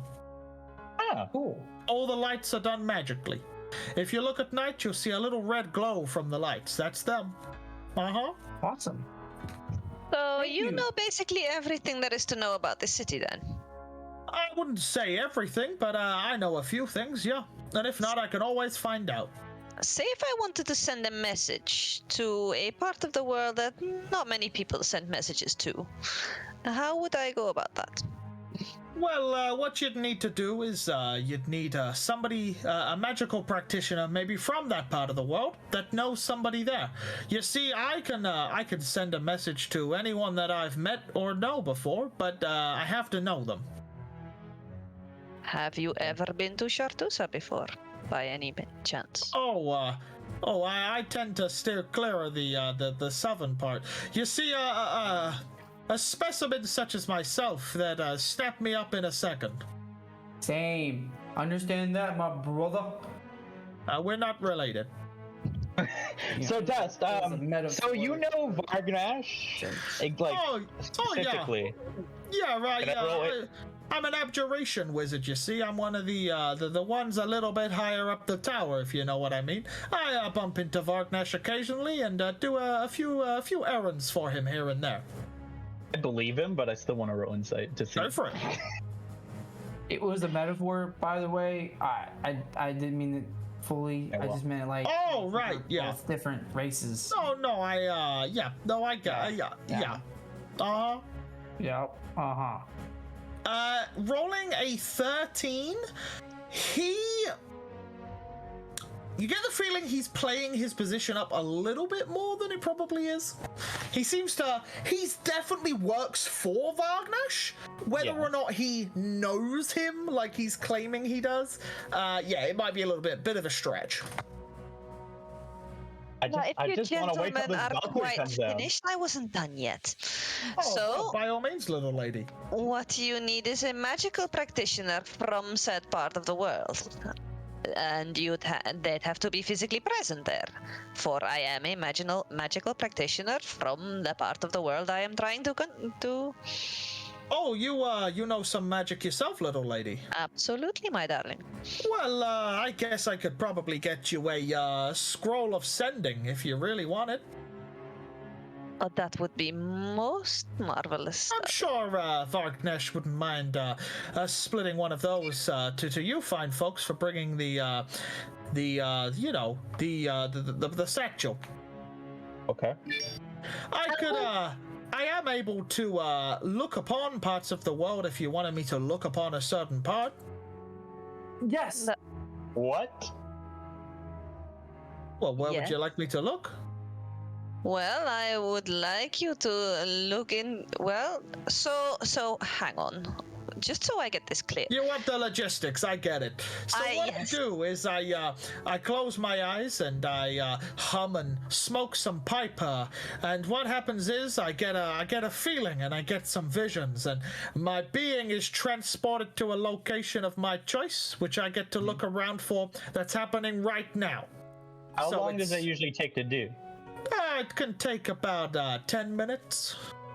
That would be most. I do have a limited supply, but you fine folks have helped Buddy Wagnash out. I'm sure I could pull a few strings. Absolutely, darling.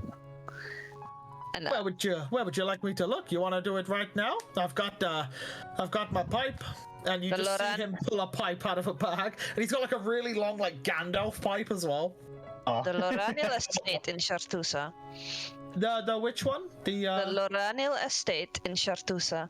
Loranil Estate in. Have you got a map? Wait, I've got the map, and he pulls out a map of the world, and he's like, "It's around here somewhere, right?" And he points like near where Quirin is. Yes, it is the largest city in the south. It is a city with 3 rings, and you want to look in the upper second ring.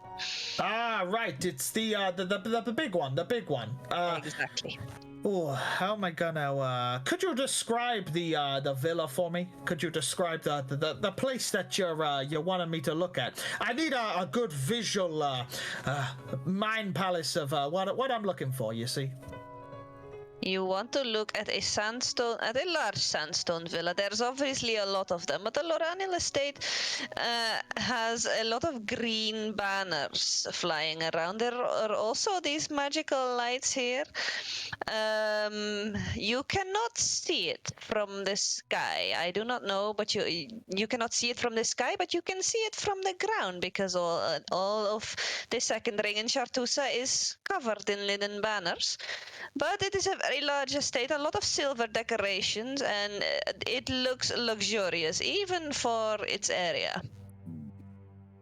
Right, and is it a specific person you want me to look on as well?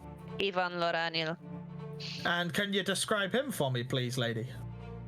Very well. Oh god, I need my notes. And you see he sits down and like crosses his legs, and he pulls out the pipe, and he's like jamming this strange like black and green like weeds into the bottom of the pipe, and he's lighting them up. Yeah, what do you want to do? Can I roll nature to see what that is? Yeah. I got it. Okay, well. I got it. Taking a look, it just looks like basic incense and herbs of some sort, but he seems to be smoking them. Who you are looking for is a tall human, very tan, kind of like me, black hair, graying at the temples, and a white ring beard, and with golden eyes, not unlike my own. And tell me a secret of his as well. Oh, he loves sweet cakes, but he does not want to talk about that. Oh, that'll do. Just give me. Can you give me 10 minutes right now? Chat amongst yourselves, it's fine. Absolutely not. And he lights the pipe, and he takes a huge inhale, and then when he exhales, you see the shape of a human man, and then it dissipates. And for a brief second, Shion, it looks very much like your father, just for that brief second of the smoke coming out. And then he takes another inhale, and then you see like the very crude image of like a sandstone building that looks not quite like your estate, but a similar sort of thing.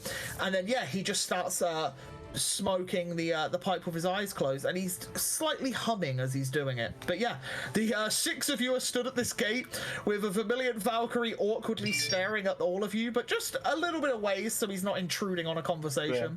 Yeah. And the 6 of you are stood there. Andras, I think you want to do this after her too, eh? Unless anyone else has anybody to go. I mean, I don't want to intrude on people's... I could maybe check on Essen, but that's not that important. Maeve, you have anybody in mind? I have people in mind, I just don't know where to tell them to go. You know what they look like? Maybe you could find them that way, or... I know women. What? I know what my mum looked like. I don't know if she still looks the same. Wait, As Could- much could- as I want to could this check turtle on my- maybe see where Arcturus's home was? I wonder You if don't that's know that, possible. do No, it's interesting. I do want to show him something, but I don't think he just needs to look at it, so he doesn't have to do anything magical. I don't think. Can I? I would just like to lean in on Arcturus and just kind of ask him, do you think by any chance he might be able to also look in on where the orb of eternal fire might be? Do I I hear this? whisper that to him. Oh. He might, if we give him enough information, which I'm wary about, because Yeah. I still don't know the guy.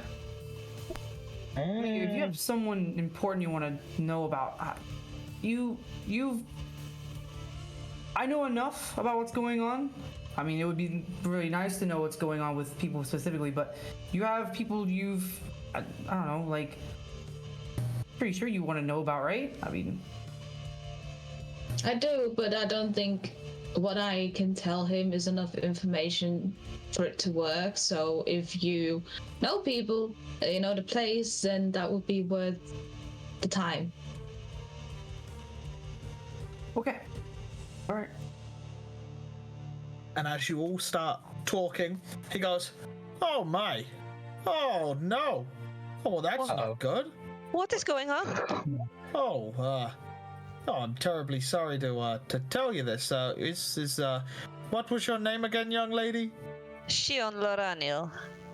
I believe there's been a death in the family. A death in the family? Yes, there's a shrine to a young, beautiful girl. There's all sorts of flowers and stuff that he's he doesn't look too good. He's been crying. I think he's lost some weight from your description. He hasn't shaved in a little while either. He's got quite a beard growing. He doesn't look too good. I'll be honest. The brief moments that I got, he was in his house, kneeled down next to a shrine, and he seemed pretty upset.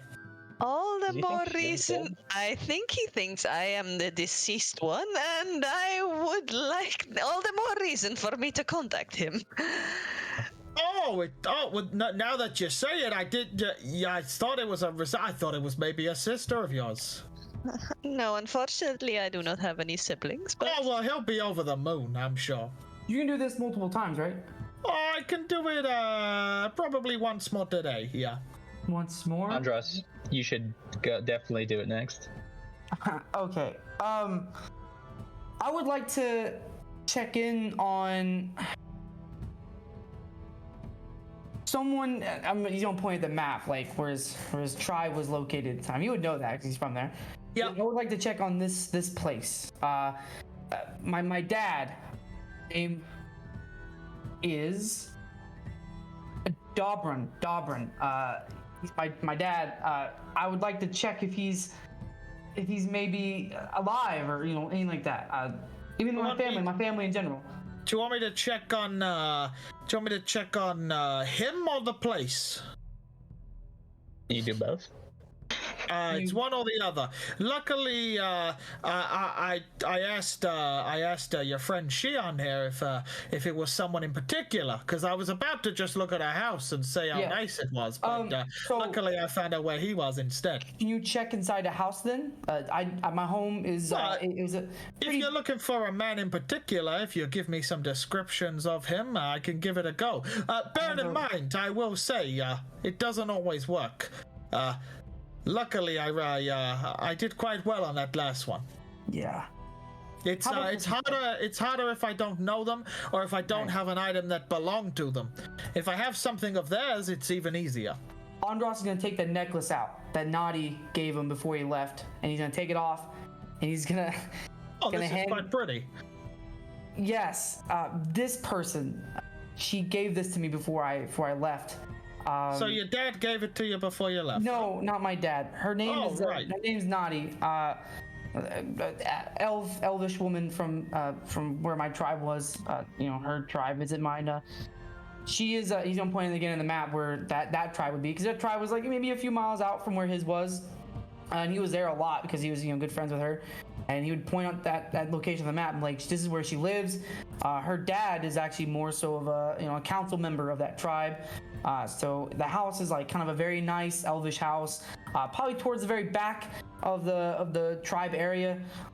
She has like long blonde hair, nice very blue eyes, and she has this like, she likes to do a lot of archery. She was a very big, she likes to shoot some arrows from time to time. Okay. And yeah, she lived there. Now this naughty, you're sure it's her you want me to check on? Because I could check on your dad if you'd rather. It's up to you.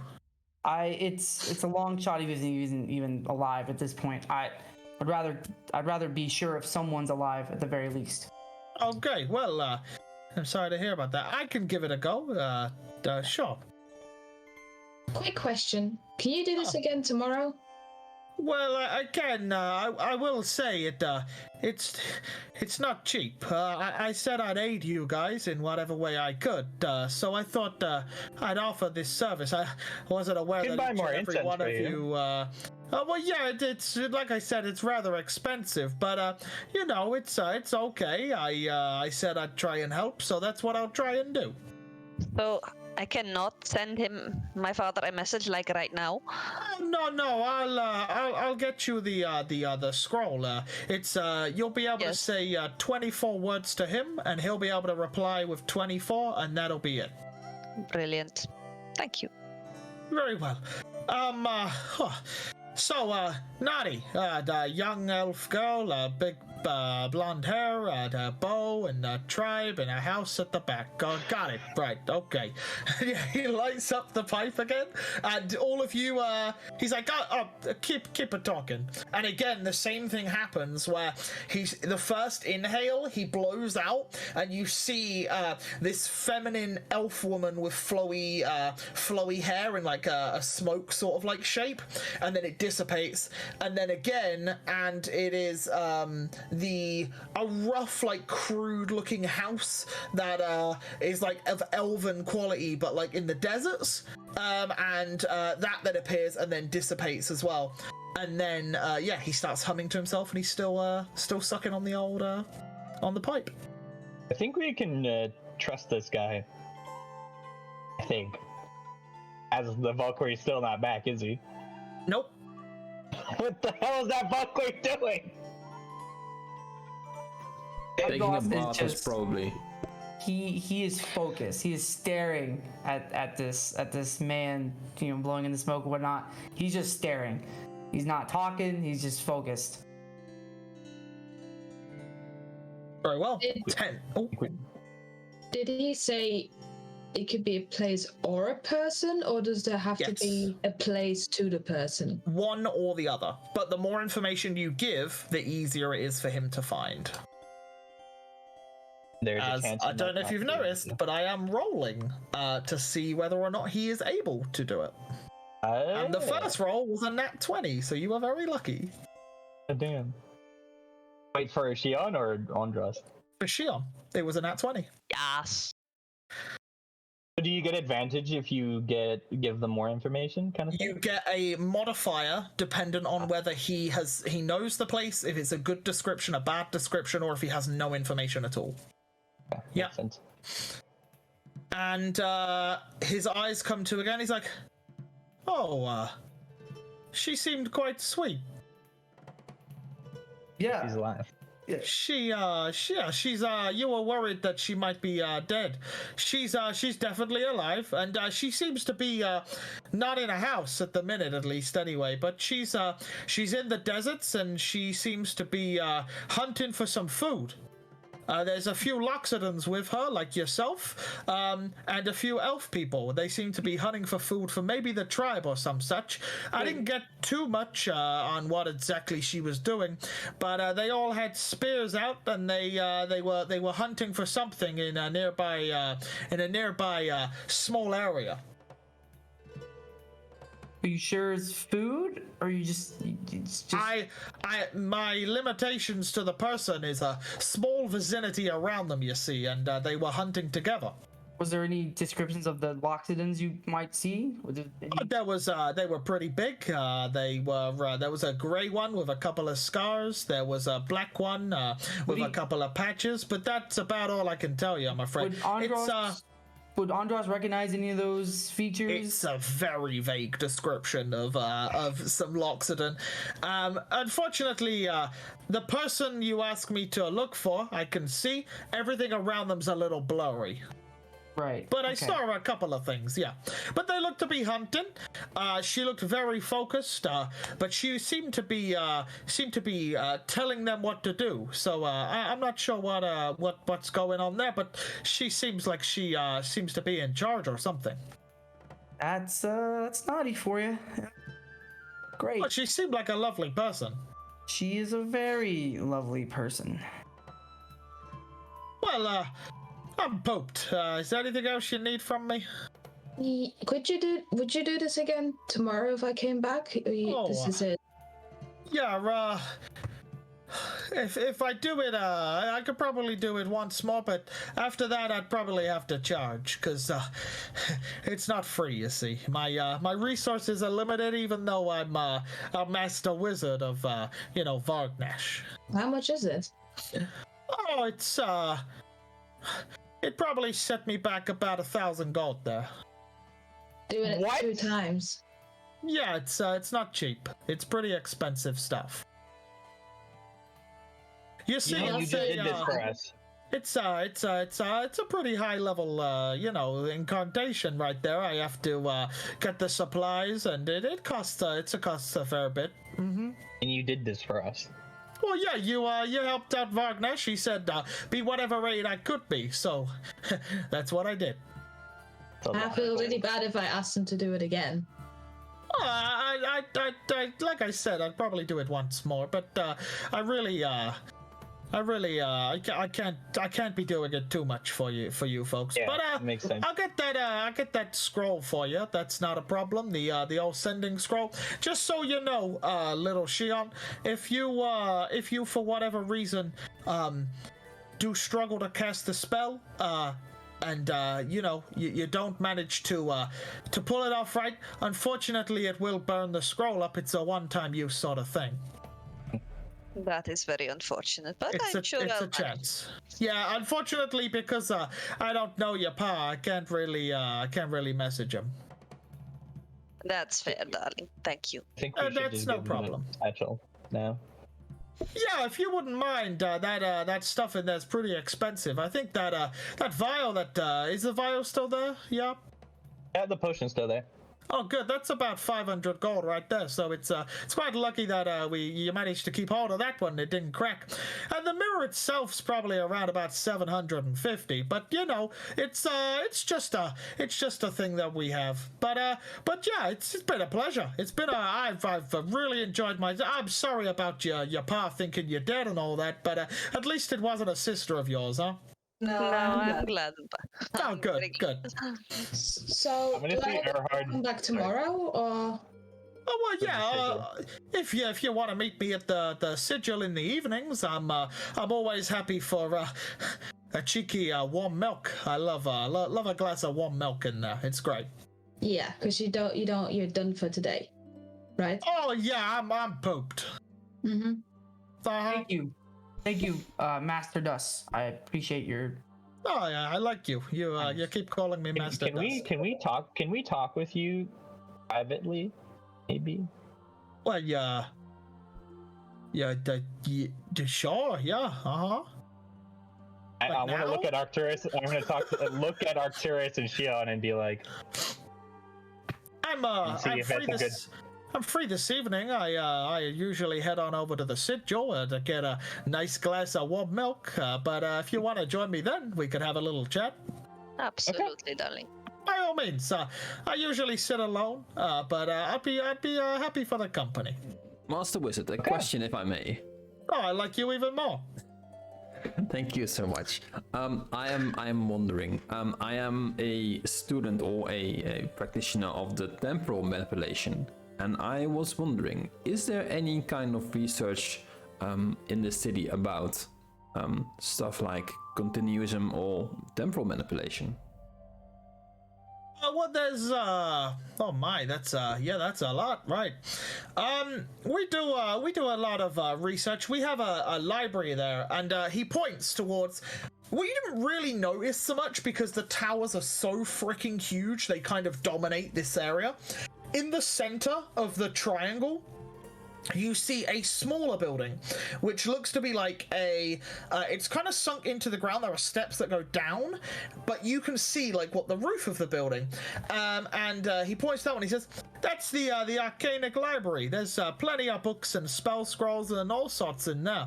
There's you could find lots of information about magics and stuff, and the arcane and the temporal magics and teleportation and all that sort of. That's where I'll be getting your scroll from. I'll tell him that Wagnesh needs them, and they'll give me it." Are we allowed in the Tri-Spires freely, or no? Oh, not really. You see, if you came in as a guest as one of us, that wouldn't be a problem, but, that would mean only one of you could really come in for myself, you see. Oh, Okay. okay. Well, it would be in my and our interest if I would get any information about the research of temporal manipulation. So if you or anybody you could give me a chance, then I can look up stuff and we can find solutions for stuff. Well, yeah, we might have something to do with that sort of thing. Maybe, probably not today though. Just because I'm a little pooped and I've got some jobs on. But maybe tomorrow I could take you in as a guest of mine.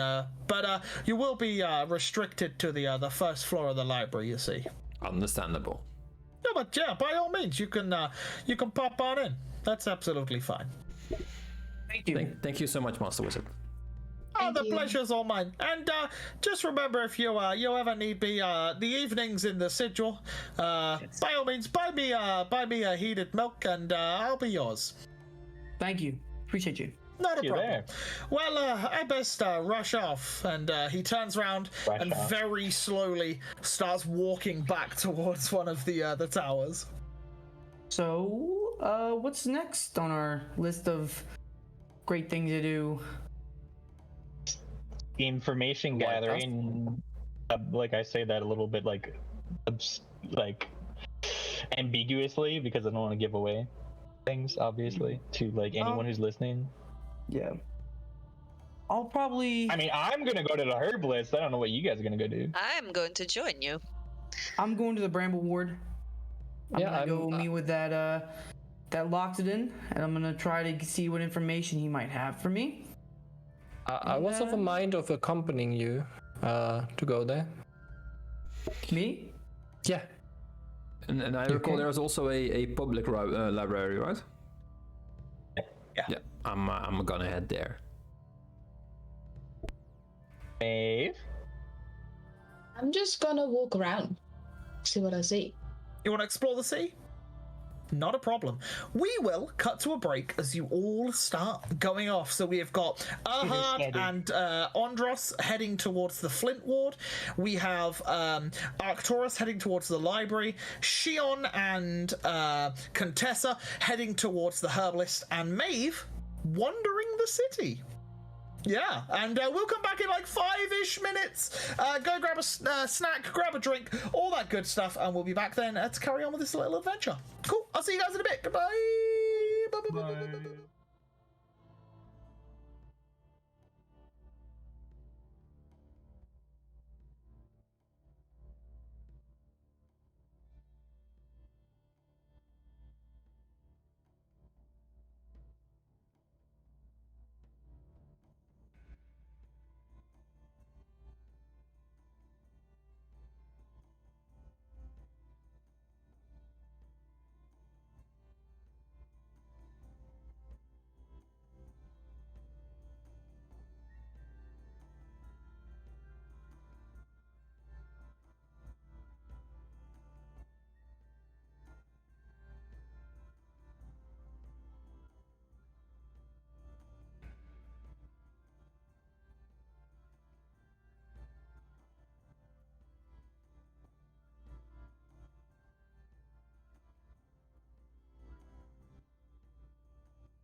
welcome back. Hope you've got some great snacks. Let us know what you've got. Let us know what you're drinking and all that good stuff. We'd love to hear about it. We're going to jump straight back in. Who here would like to go first? None Not of you? sponsored. Oh, Shion rose a hand. That's it. It's Shion and Contessa. Yeah, so you guys are heading towards the herbalist's shop. And it was called King Leaves, I believe. Let me just scroll up to it so I know the name of the woman that is there. Another woman. Nope, not a haberdashery. How's a haberdashery? A hat shop. Oh. What was it? Herbalist. Here we go. Yeah. So as you start making your way towards the Flintwood, I'll say that you travel alongside Ondros and Erhard, because you guys are all heading in that same similar direction. So that all of you travel through past the Amber Ward, the posher part of the town, back into the Silver Ward, and then eventually crossing over that threshold into the Flintwood. And you can tell now that the Flint Ward is definitely a more rundown part of the city. What was your question, Creed? Can I roll for perception as I'm walking? Go for it. Yeah, go for it if you want it. If anyone wants to roll for perception, out of the four of you, roll it on your travels there. Yeah, of course I want to. Oops, Gotta that's make the up wrong for one. this. I would like to look for something that sells stuffs. Dude, I rolled a 23 on performance, and that was the wrong one. As you're all looking around for certain things, Erhard, you are fixated on trying to find a woodworker's or a staff shop. Unfortunately, to no prevail along the walkways that you're going. What are you looking for, Shion? Anything in particular, or just looking around? Looking around, yeah. As you're looking around, you can see that you are leaving the finer part of the city and unfortunately going into the squabble of society, the skid mark of this city you're walking into. And you can see straight away that the pavements around are chipped cobblestone, and there's like a few drunkards laying in the streets and that sort of thing. And you're really not vibing this sort of end of the city. But you can see that the common folk here seem to be shadier, hoods up. They seem to be keeping to themselves, barging into a couple of people along the way. One of them knocks into you at some point. It's like, watch where you're fucking going, and then keeps on walking like the way he's going. And it's like a proper, like, horrible place to be in. It's definitely the roughest part of town. And as you guys start wandering around, you guys split off. As Ondros and Erhard, you guys start heading towards the Brambled Boar. But we go to Contessa and Shion. As you take a right into one of the small little compounds, you see what looks to be like a wreath of flowers. And in the center, you can see what looks to be like a wooden sculpture of a tree. And as you get there, you can see it says King Leaves over the front of it. I go over me and Tessa's perceptions as well, or? Sorry, yes. Contessa and Ondros, the pair of you see all sorts of walks of life as you go through the Silver Ward and the Flint Ward. Nothing really out of the ordinary. The only thing, Ondros, you do spot is there seems to be an argument further down the road between 3 lizard folk and what looks to be like 2 orcs. But other than that, that's all that you see. Yeah, there just seems to be a bit of an argument, some pushing and shoving, but apart from that, that's all you see. But yeah, you guys, Contessa and Shion, you arrive at King Leaves. And it looks a little bit, it doesn't look like the best establishment, but you can see why maybe Tordust comes here, because it is, like, empty. It's dead. There's, like, no customers coming in and out. It's very quiet. Probably be more stock then, too. Maybe. You go in? Yes.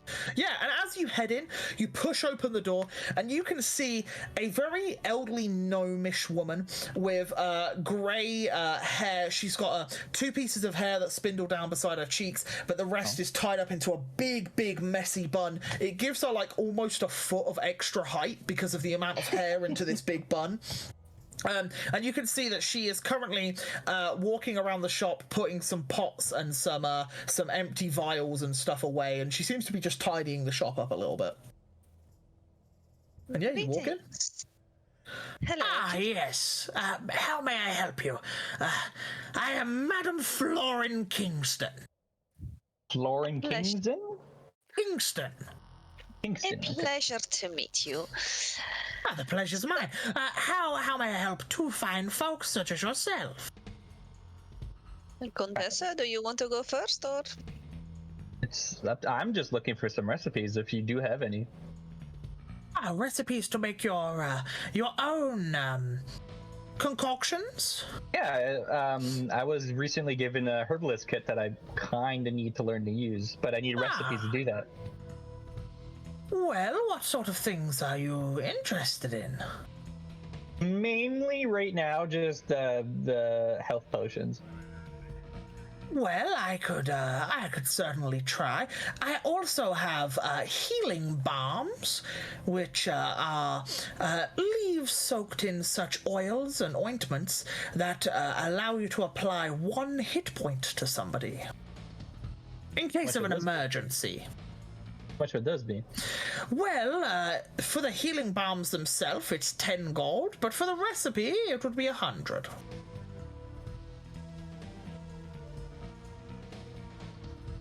I'm going to take the basic healing potion recipe. Very well. Let me just take a look and see how much that would cost you. In my crafting thing right here. Handy dandy notebook. Yes, so for a healing potion recipe, that would be 250 gold for the recipe.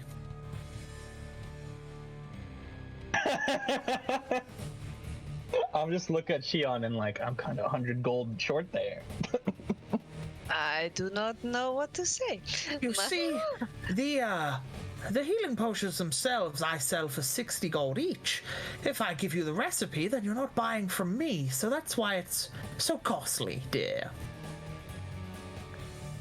Rude businesswoman. I applaud that. Well, if I give away my recipes for free, I don't have any customers. I think I might hold off on that because I'm still Very getting well. gold. So if I buy a healing balm, is it just 1 healing balm per 10 gold, or? Yes, it's a healing balm for 10 gold. If applied to a wound, it will magically heal it through the ointments of the balm. Sure, I'll buy one of those. Think of it more as a pick-me-up if someone's having a rather unlucky, unfortunate event. Can I? I'm gonna persuade. Can I get one for 9 gold? Roll a persuasion check. Fuck! I should have went lower. Well, sure. Then she passes you one healing balm. Thank you very much. 9 gold. Make sure to mark it off. And you, dear, how may I help you? Well, I just remembered something about my time in the Tower of the Scorpion, and I was wondering, do you have any poisoner's kits for sale? Oh. Well, that is interesting. Plus all the belongings and things that I would need for that. Well, of course, the vials and the extractions and that sort of thing. I totally understand such things. Miss, as she gestures to you, Contessa, are you, finished here? I believe so. Very well. Well, I have some business with this customer. Do you mind leaving? Okay. Very well. We'll be open in 5 minutes. As she ushers you to the door and then turns the close sign on. As that's happening, I guess I'll just meander off to like the crystal anvil. Oh, back up to the silver ward? Okay, Kinda sure. forgot, yeah. Yeah. And yeah, she comes back to you, Shion, and she's like, well, now that it's quieter, what exactly would you like? This motherfucker. Well, how Just yes, the basics. I would very much. I'm not saying I'm going to use it naturally, but Oh just dear, do not. You don't need to be coy with me. Clearly, there's someone in this city that deserves it, I'm sure. absolutely, darling. I do not know yet who it is, but I'm pretty sure it will come in handy at some point. Just something, a little something to slip in someone's wine. Ah, well, sure. I'm sure we can find you a poisonous kit. Unfortunately, it will be 75 gold. No problem at all, darling. Well, pleasure. And yeah, she walks out to the back and she leaves the door open. And as she leaves the door open, you can see there is like pliers and like hammers and all sorts of like really nasty looking implements out there. And she bundles up this kit for you and she comes out and she goes, there you go. 75. Not really a herbalist. Very well. So, exactly what can I do with this for now? Well, the poisonous kit there will allow you to extract poisons from such entities such as creatures and beasts to use at later points, as well as, if you find the correct leaves and ointments and such, you'll be able to craft your own poisons. Now, if you wish for the leaves and the ointments, I have a few for sale, which, as you have bought the kit, I'll give you at a discount, but I will admit I have limited supply. As you can imagine, it's not something quite legal in this city. I very much understand. So yes, how about these leaves that if I were to slip them in someone, if I were to make a potion or toxin or whatever, and just slip it into someone's wine to just get rid of them forever, so to speak, how much would that cost me? Well, for basic poisons of making someone feel extremely unwell, not quite killing them, it would cost around about, I would say 25 gold per dosage. But if you wished for something a little more, well, Something more potent, yes. It would be rather expensive, you see. I get that. I will go with the first option then. Making someone very uncomfortable might just be enough. I think once you've gotten used to it, maybe then you could come back for some more. And now that I know you're interested, I'll look for some of the extra stuff. Thank you very much. Have you ever heard of drow poison? I have not. Oh. My time in the Tower of the Scorpion was a bit too short because I had other matters to attend to, but I wish I had learned a bit more. Well, the drow poison is a more potent version of the one that you would be crafting and would make them almost on death's door and very sick. There is also one called, and she looks around to make sure no one's listening, and she says, the Death Sleep. I can imagine what that does. Well, I'll say no more. And it is untraceable? It is ingested, so they would have to cut the body open to find it. And let's be honest, the people of this city do not wish to harvest the intestines of a human being. No, you are right. I know some places where they would, but let's not hope to go there. Well, I hope this comes in handy, dear. Thank you. And yeah, do you buy one basic poison set? Yep. Yeah. So that's 25 gold on top of that. So it's 100, yep. Yeah, 100 total. Cool. Great. And yeah, you can, when you have a bit of free time, you can attempt to make a basic poison. Oh, yes. Basic poison. Yeah. I might do that when no one's watching. And yeah, as you leave the shop, she pokes her head out to make sure no one's like up against the window, and then she turns the open side back on and closes the door. And then yeah, you leave. But Contessa's gone. I was done with that shit. I'm like, what the fuck? Shion, where are you heading off to now? I guess I'll just wait. What time is it? It's still like 2 Midday-ish, p.m. ish. yeah, two-ish, yeah. Something like that. Well, it's still a bit too early to go to any tavern, so I guess I'll just go look for either Maeve or Contessa, see where they are. Just wander around the city for a bit? Yeah, I guess. Yeah, go for it. Awesome. We will cut over to... Let's go to Erhard and Donros, as the pair of you were also in the Flint Ward, not too far away.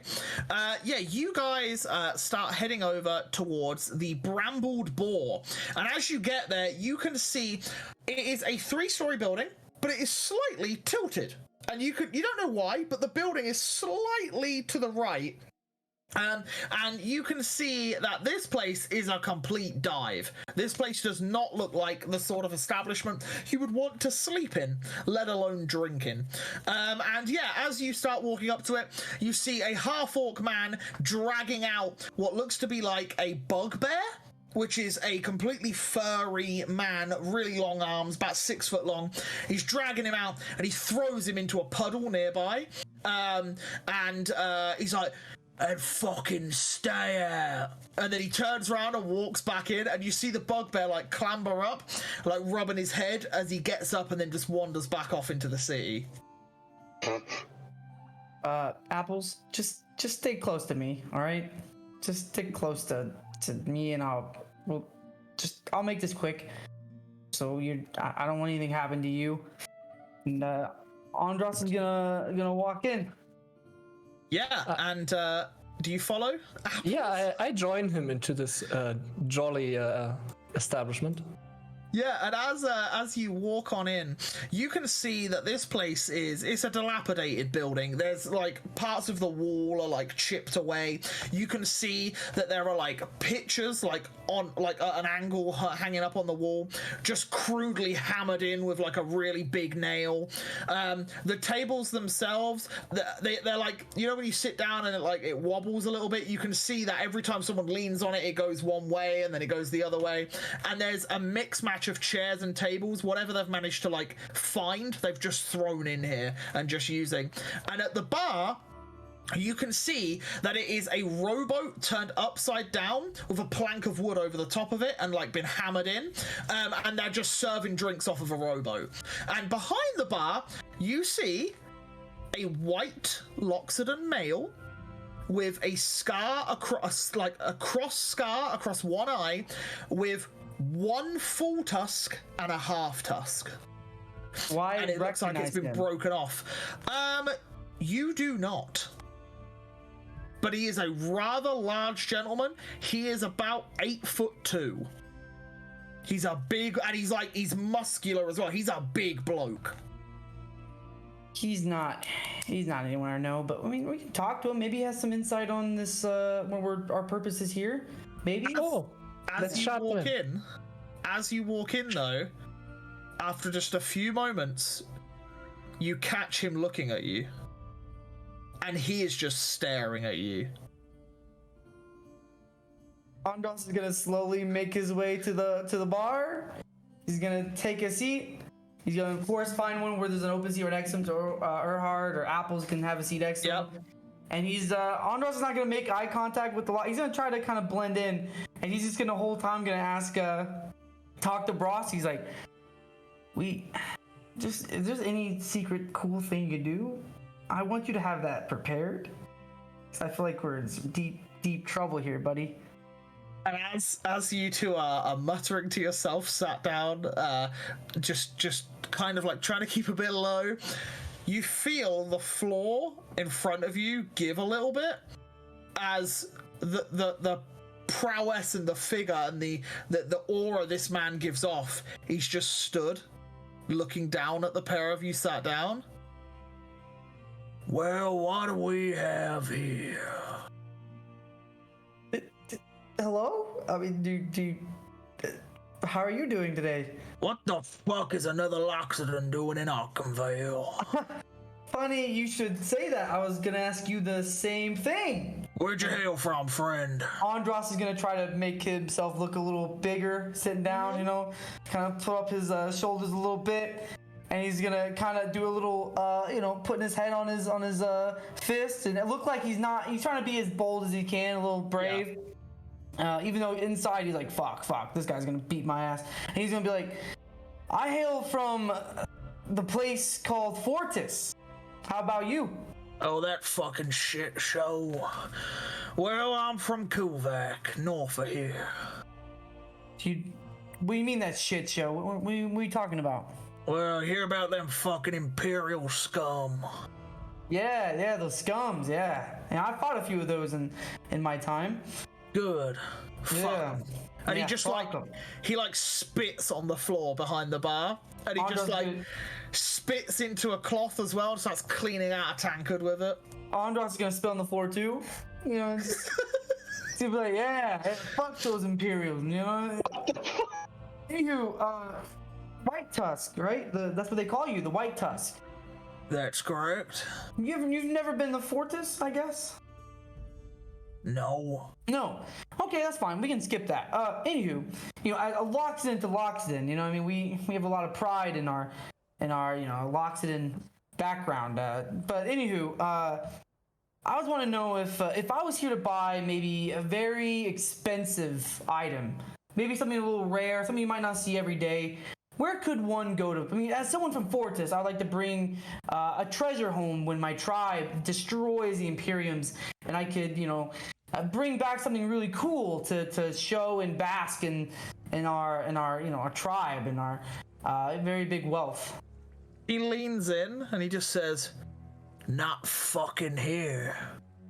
Okay, do you know where I can maybe find something? And Andros is gonna take 10 gold out and he's gonna place it down on the table. And he's gonna reveal he has 10 gold there. He's gonna be like, I just want to know where I could possibly find. And he's gonna like flick one into his hand, like do some really cool flick gestures. Roll me a persuasion check, please.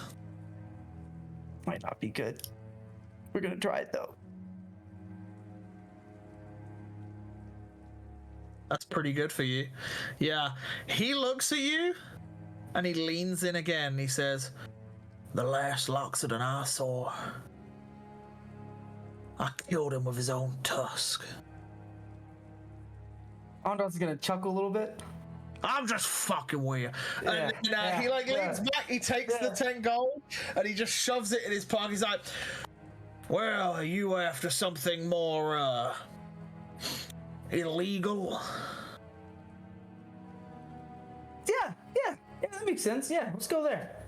You want something pricey, but you want it Yeah. not bought from a shop. Yeah, none bought from the shop. That's, you know, a little too weird for my taste. Down the requisition. They'll find the thing you want. They'll get it for you, and you pay them a price. The requisition. Do they sell items They here? do Or? for the right clientele. Huh. Do you know anything about the requisition? Besides that, I mean. He looks at Erhard, Erhard, are you like, what are you doing right now? Because you're sat beside Andros. Are you just watching this conversation, or what are you doing? I was just gonna have a drink. Okay. He looks at you, and then he looks back at Andros. And then Andros, he begins to speak in Thieves' Cant. Oh, I like this. Yeah. I believe you'll find a few of the requisition in this here tavern.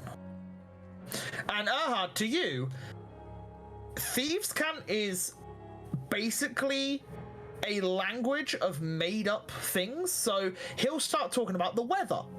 But so to your ears, you're not aware of the conversations going on, and you're probably like, what are they talking about? Like, what? And then, got weird quick. Yeah, it's like code. But for you, Andros, you realize what he's saying, and yeah. he's telling you there's people in this bar right now that yeah. Andros is gonna reply in Thieves' Cant, and he's gonna go, I see.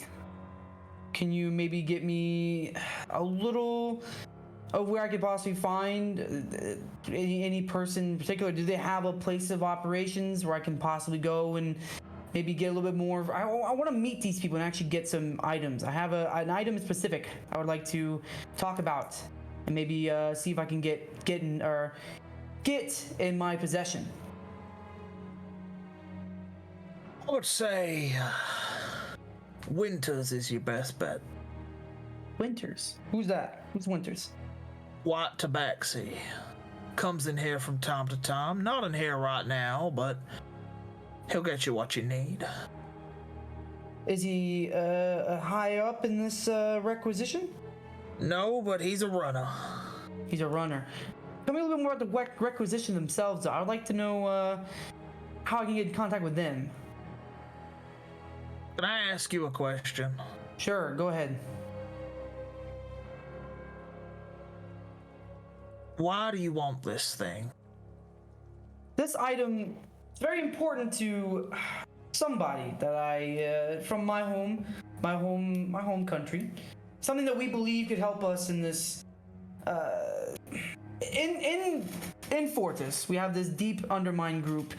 We call them the Dobrin. And the Dobrin is a deep group of Loxodons that we kind of like looking for rare items that could probably assist us in what we're trying to achieve. Right now with the, as you know, the Imperiums, they're trying to take over Fortis. We're trying to find an item that could possibly help us in our campaign against this group of people, and we believe this item could possibly do that for us. Roll me a deception check at disadvantage.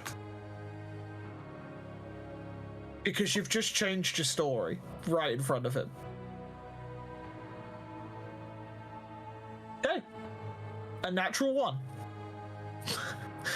He looks at you. Right. Listen. Just hear me out. Do you want a drink?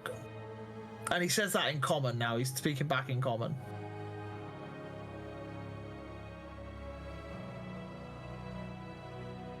Andros is now going to speak in Loxodon. Right. And he's just going to say, look, I can't say when I was speaked in common was what I couldn't say in front of people. There's a big campaign going on in the city for, people are trying to help Fortis or not help them. I can't let what I'm trying to do here be known too much because I feel like it could put me in danger, per se. The person here traveling with me, he doesn't know why I'm here. He's a traveling bard. He's just here to, I was giving him protection here to the city. As you can see, he doesn't really look like the fighter type. He doesn't really know how to defend himself at all. So I chose to come here with him and get him here. And now I'm trying to find stuff for my own accord. I'm gonna stop you right there. He says in Loxodon, you've lied to me once. You're lying to me again. You lie to me a third time, and we'll just see how strong you are. And he just turns away and starts serving another customer.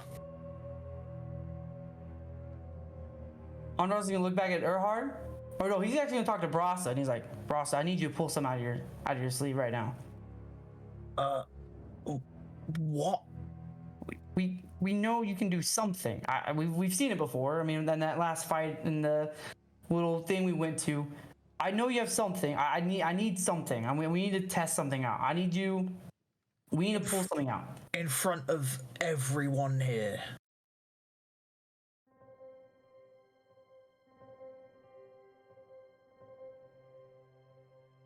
You know what? Just screw it. We have. Can I just lean in? have enough. So, what did you find out?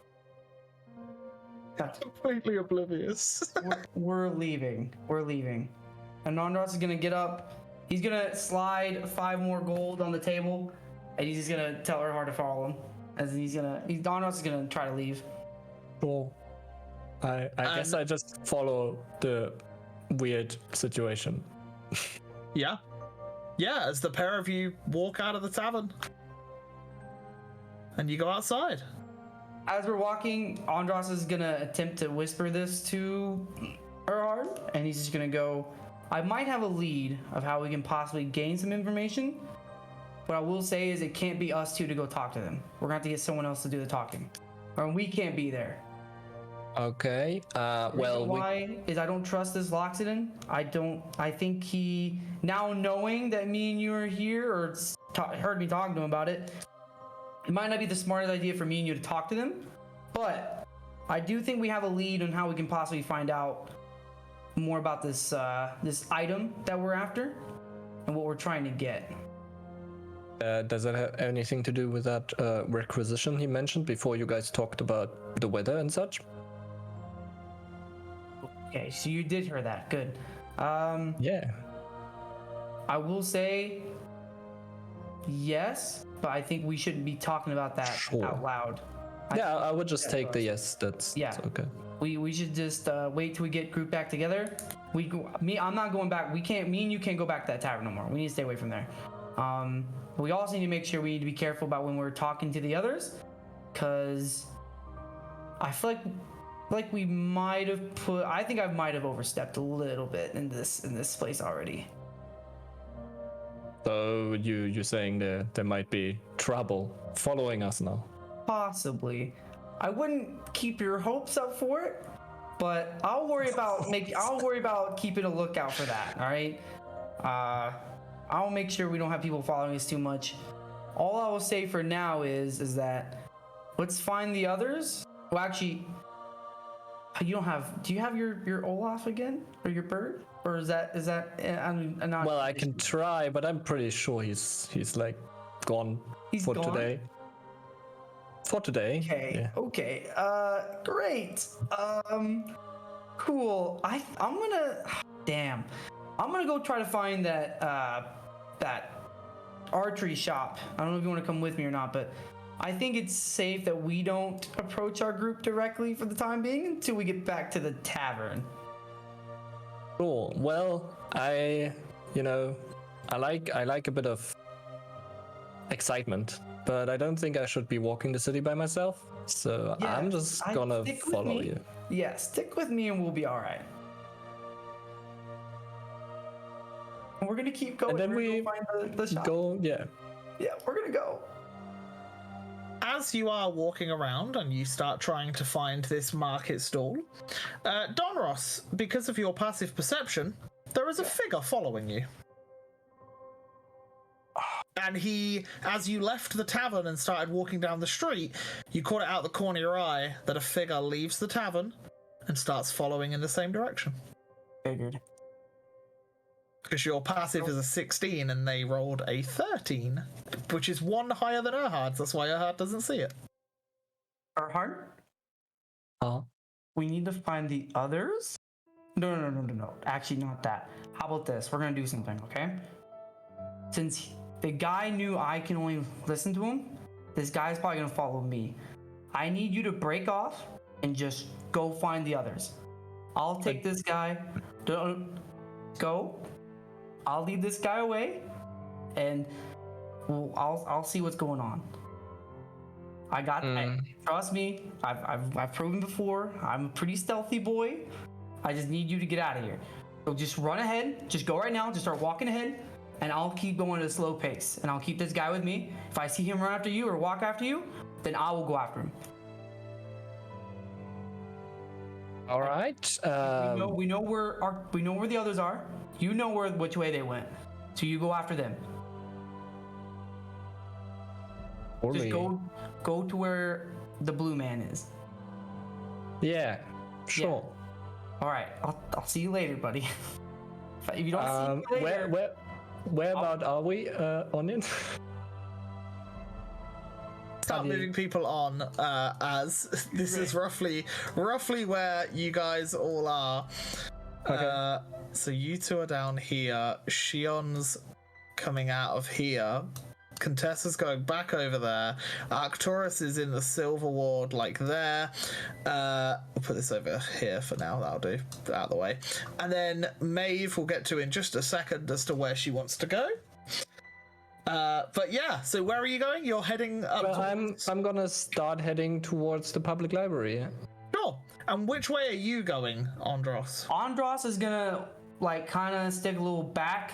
He's gonna make sure that Erhard gets out of sight, but he's also gonna keep in mind of where the guy is. He knows what he looks like at this point, right? He knows Cloaked general figure.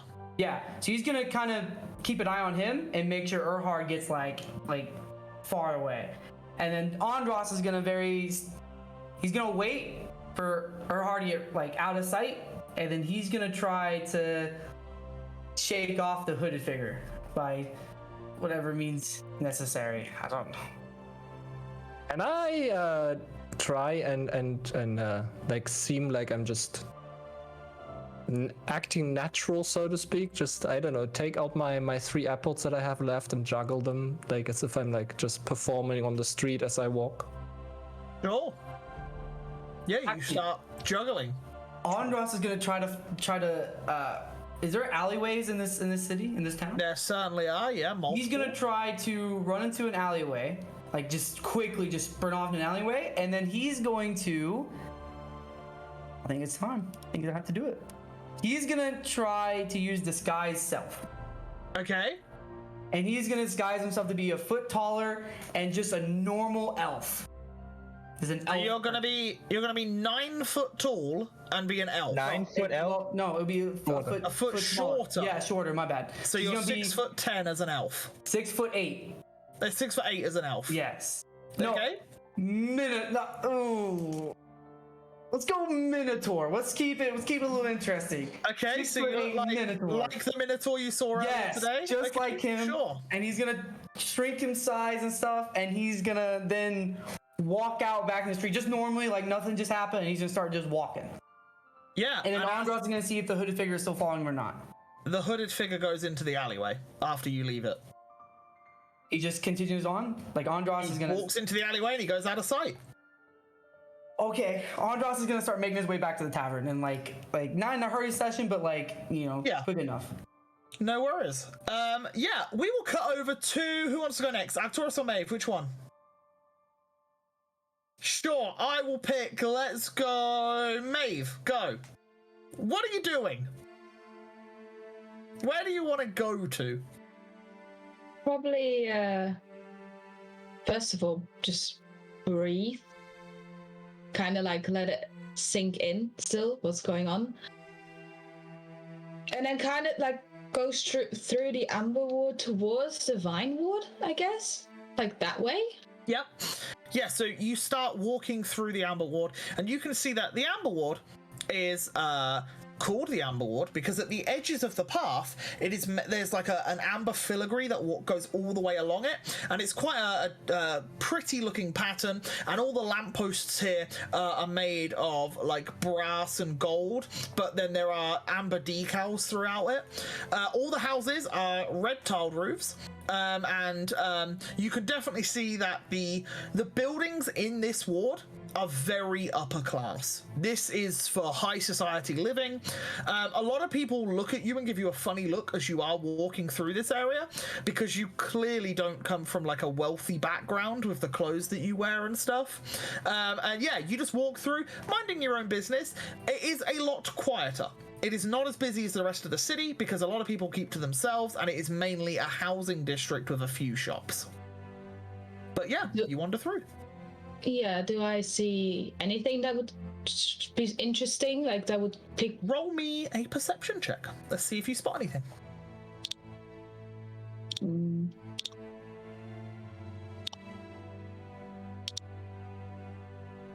A 15, brilliant.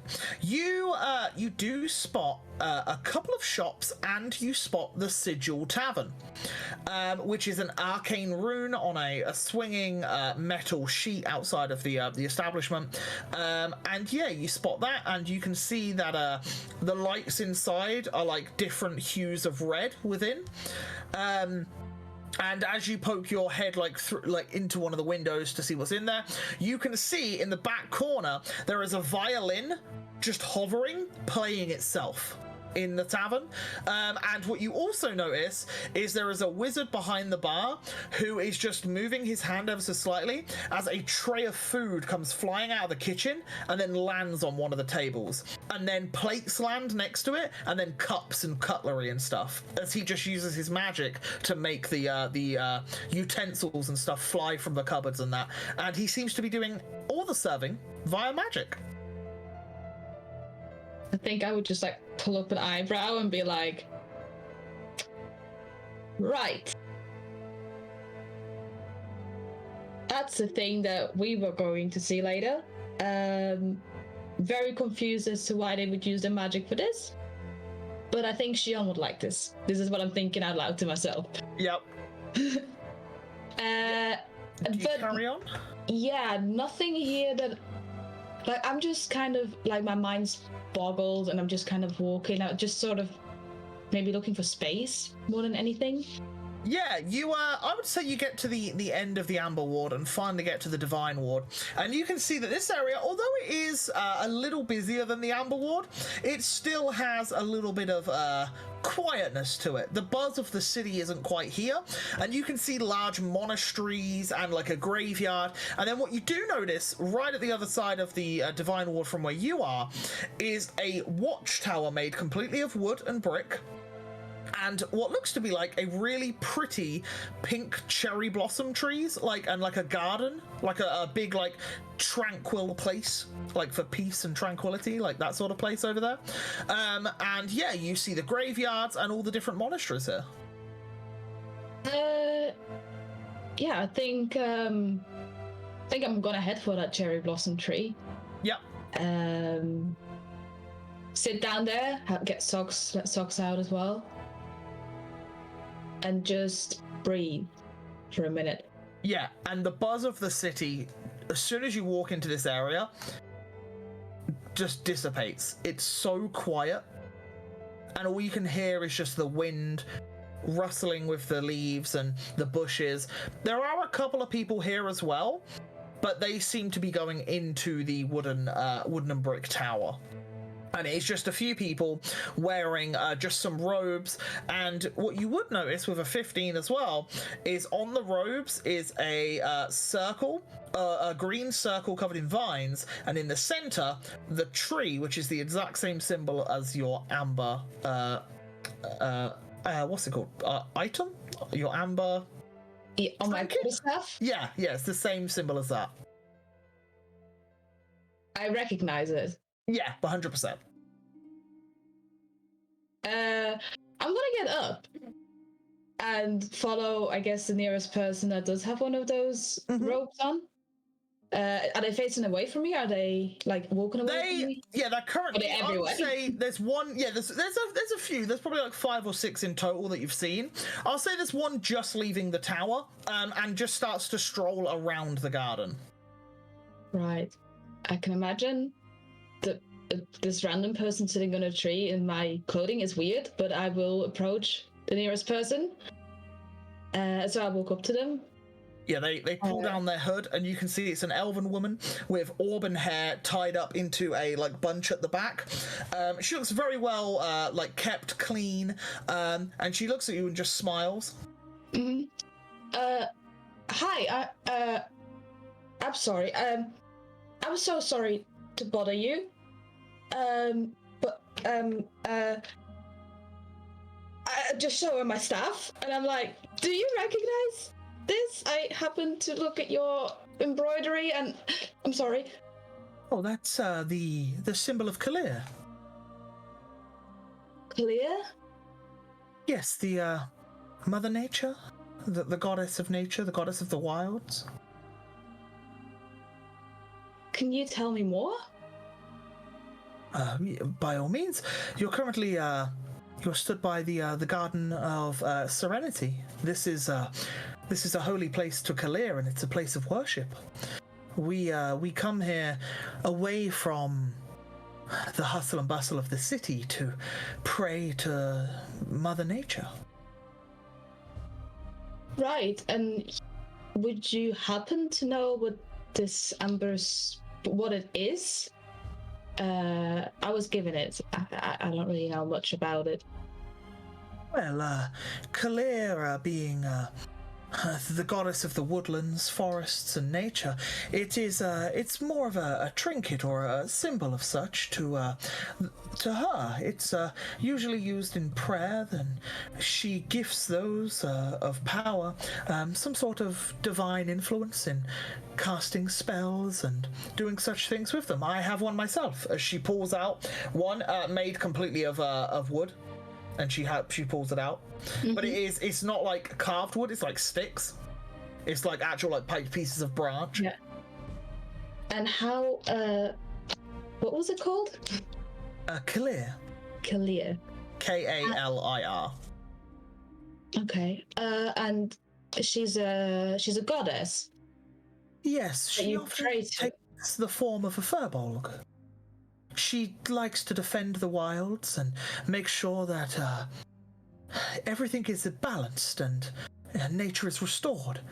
Although we are in a bustling city, she still makes sure her presence is known in places where there are no trees and there is no balance. She likes to make sure that she is everywhere so that her followers are able to worship and pray to her. Is there a sacred place specifically you would pray, or is it just this common area?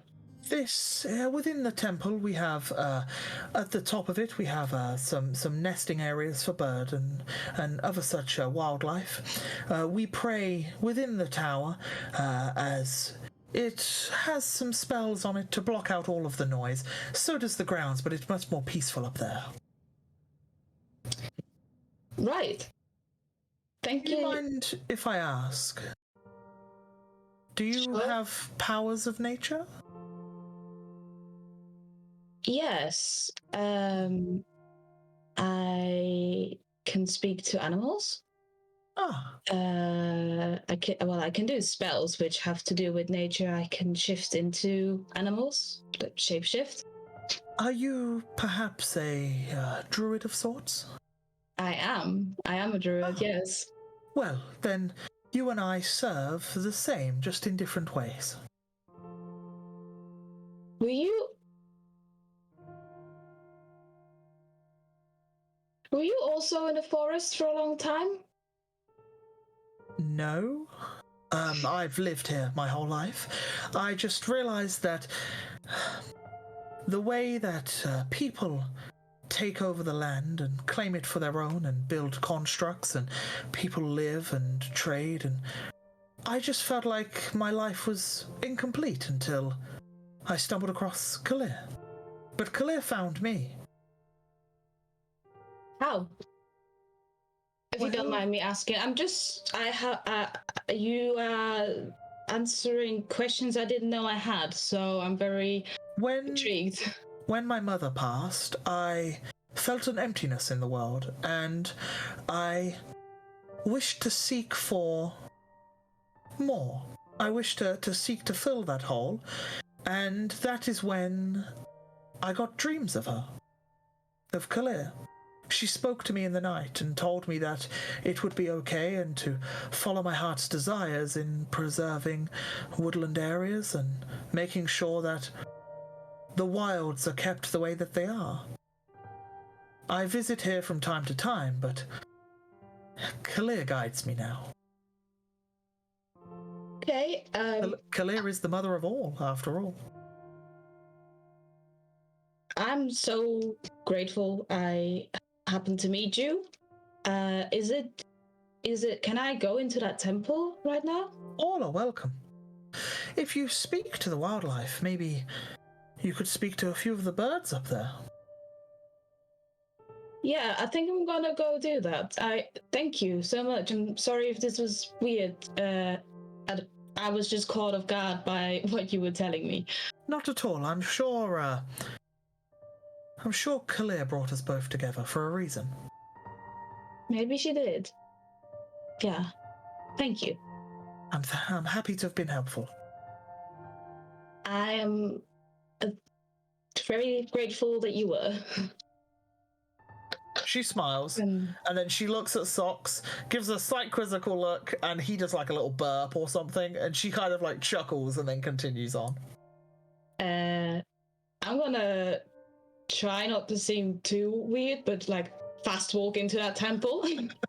Yeah, and as you walk in, you can see at the bottom of the temple there are like small beds, like dog beds and stuff, that they seem to leave out in case any strays manage to come here, and there's a place for wildlife to live. And you go up this ascending spiral, like lighthouse-esque building, and when you get to the top, there is like an observatory deck, and it is tranquil. There is not a sound other than the people in there, and there's a couple of people in there just praying to like an altar of Kalir. And then there's a visual representation of this altar. Is there like a statue? Yeah, there's a statue of what looks to be like a woman who is a furball, so quite tall, quite large, like muscular, with cow-like ears and like a cow-like nose. And she is currently cradling what looks to be like a lamb, like a baby sheep. And behind her is that same tree with the branches that are exactly the same as your symbol that you have. And then also within there are different carvings of like animals been left here almost as like some sort of tribute, and you see an elderly man with a big bowl of like fruits and stuff, and he's putting it out for some of the birds, like there's nuts and stuff for like squirrels to come, and yeah, he seems to be sprinkling it out on the edges, like the edge of this like lighthouse like bay. And yeah, you walk up. So I can see the birds already. Oh yeah, there's like, because it's basically it's a lighthouse, but there are so many trees around it that the nests are all in the treetops, which the lighthouse sits at the level of. So the birds are flying from nests onto this lighthouse and like eating a bit of food and then like flying off. And they're mostly smaller birds. They're not like eagles and like huge like animals like that. It's more like robins and sparrows and that sort of thing. But there's quite a few like little birds just flying around. Yeah. Yeah. And the odd squirrel. First, I'm going to speak in bird, I guess. You're gonna cast Speak with Animals for free? Yeah. Yeah, so you cast it, and yeah, what do you say? What are you saying to what? I mean, do all birds understand? Do I need to pick a specific you speak bird or common? But the bird understands you, and you understand it. Yeah, I mean, like it will tweet at you and like speak like a bird, but you understand what it's saying, and everyone else will hear you talking to it. Yeah, that's fine. But I mean, I guess I can't visualize it quite, but like the bird that is like closest to me, like definitely can hear me. Yeah. You know,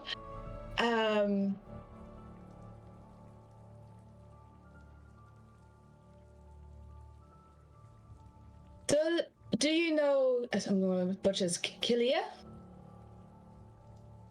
Who? Kilia, the goddess of nature. Oh, what, this place? Yeah, she's great. You seen her? Oh, well, no, but somebody keeps leaving the food.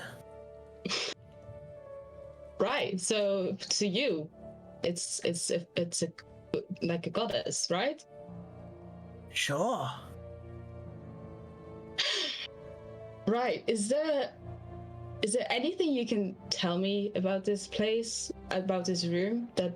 Oh yeah, I could tell you loads. That's not to do with the food that's left here? I could tell you a little bit. What's the little bit? Well, they sometimes, they, like I said, they put food here every day. And me and my friends, well, we come here to eat. But they also, they house a few of like the dogs and cats in the area. But the cats try to get us, but then they close off this section so we're safe. But then the cats climb the trees, and well, then we gotta fend for ourselves. People can fly. Wait, what? People can fly? Yeah, I flew into one yesterday. You flew into one? Yeah, but I didn't see them coming. Oh, the Valkyries? Sure. I think it's not like the ones that are praying right now. They don't look like that. Oh no, they got the big capes and everything. Yeah. Okay, I know who you mean. But they really ought to watch where they're going, because I thought last I heard the birds own the skies, not the people, but now the people in the skies. So what do we do? I will speak to them if I see them, and I will let them know that the birds are not happy with their behavior. Oh no, we're fine, but they just need to watch where they're going, because sometimes they go faster than us, and well, then bada boom, bada bing, I'm hitting into one. I'll be sure to let them know. Okay. Mhm. Well, it was a pleasure to meet you. What was your name? It's Maeve. And this is Oh. Socks. Oh, that's a nice name. Thank you. What's your name? I don't know. I'm a bird. Do you want a name? Sure. They tell them they can call you Burp. Burp the bird. Yes. It's easy to. And have you got any food? I look at Socks. Oh, he's a bit big for me. No. I remember Socks gave me some nuts, which are in my pouch. Which I'll give Socks one because I know what he's like, and then whatever's left, I'll hand it out. I'll have it out of my hand. Oh, this is great. I'm sure someone will want it. Yeah, thank you. I'll take it back to my nest now. It was lovely meeting you, Maeve and Socks, and if I see you again, I'll be sure to say hi. Be sure to say hi, Burp. It was nice to meet you. Oh, yeah. Goodbye. And he takes whatever you gave him and just flies off into the trees. Okay. And as soon as you give some food, you see like 3 other birds just like slowly getting a little closer, and all you can hear is, Oh my God, she gave food. Oh yeah, she did, didn't she? Wait, maybe we should ask for food. Oh, but I don't know. That other bird wanted the food, but we could use more food. Hey, listen. Sharing is caring. You go ask Burp if he can share with you. Oh, he has a name. She named him. I want to have a name. Why can't I have a name? I don't really know why. Well, one of you can be Burp with the P. Oh, I'm Burp. No, I'm Burp. No, I want to be Burp. And then one of you can be Burk. Burk? Yeah, it's me. No, I'm Burk. Okay, you can be Burp. No, I'm Burp. No, you be Burk. And the other one can be Berg. Okay, they all sound the same, but we'll take it. they just scatter, grab some food, and fly off. Right. The last thing I want to do, I'm sorry it's taken so long. It's So okay. I actually want to go and I'm going to kneel down wherever like in front of the tree. I guess there's other people around. Yeah, but So- they're not minded. Like they're not focused on you. They're just doing their own things. Right. I'm gonna it's kind of stuck in my staff, right? The amber tree. Yeah. So I'm gonna hold on to it. I'm just gonna kneel down and I'm gonna pray to Kalia. Do I have to do this out loud? If you don't want to say anything, we can just cut it to you praying. I mean, I don't know if I'm getting a response, so I don't know if I should. It's entirely up to you. It depends. What would Maeve do? Is Maeve going to kneel down and say it out loud, or is she just going to think of it in her head? I don't know. I don't think she's ever prayed. I think she would whisper. Awkwardly. Dear Kalia, or goddess, or mother of nature, I guess. I'm sorry to bother you. You're probably very busy, but help. I don't know what I'm doing, and I have this thing, and it was given to me. I really. Do you know where I am from, or who my parents are? Were you the reason why I went into that forest in the first place? Amen. And as you open your eyes and look around, you don't immediately feel anything. But then all of a sudden, a gust of wind kind of hits you, and there's like a warming sensation. It feels comfortable. And then when you look in your hand, you see a pink leaf. Sorry, not leaf. Petal. Okay. I'm gonna put that somewhere that is not Sox's pouch. Sure, yeah. Or can I can I look at it? Do I notice anything besides it being pink, or it's It just pink? looks like a pink petal. Is it from the cherry tree? Is it the be. same? Okay, so I don't. Do you want to roll a nature check to see if it is? No, let's go with the magic. I don't want to. It's definitely just appeared in my hand. So I'm gonna put that somewhere that's not gonna get mixed up with socks as food. And hold on to it. Okay. And then I guess that's me heading back to where our rooms are.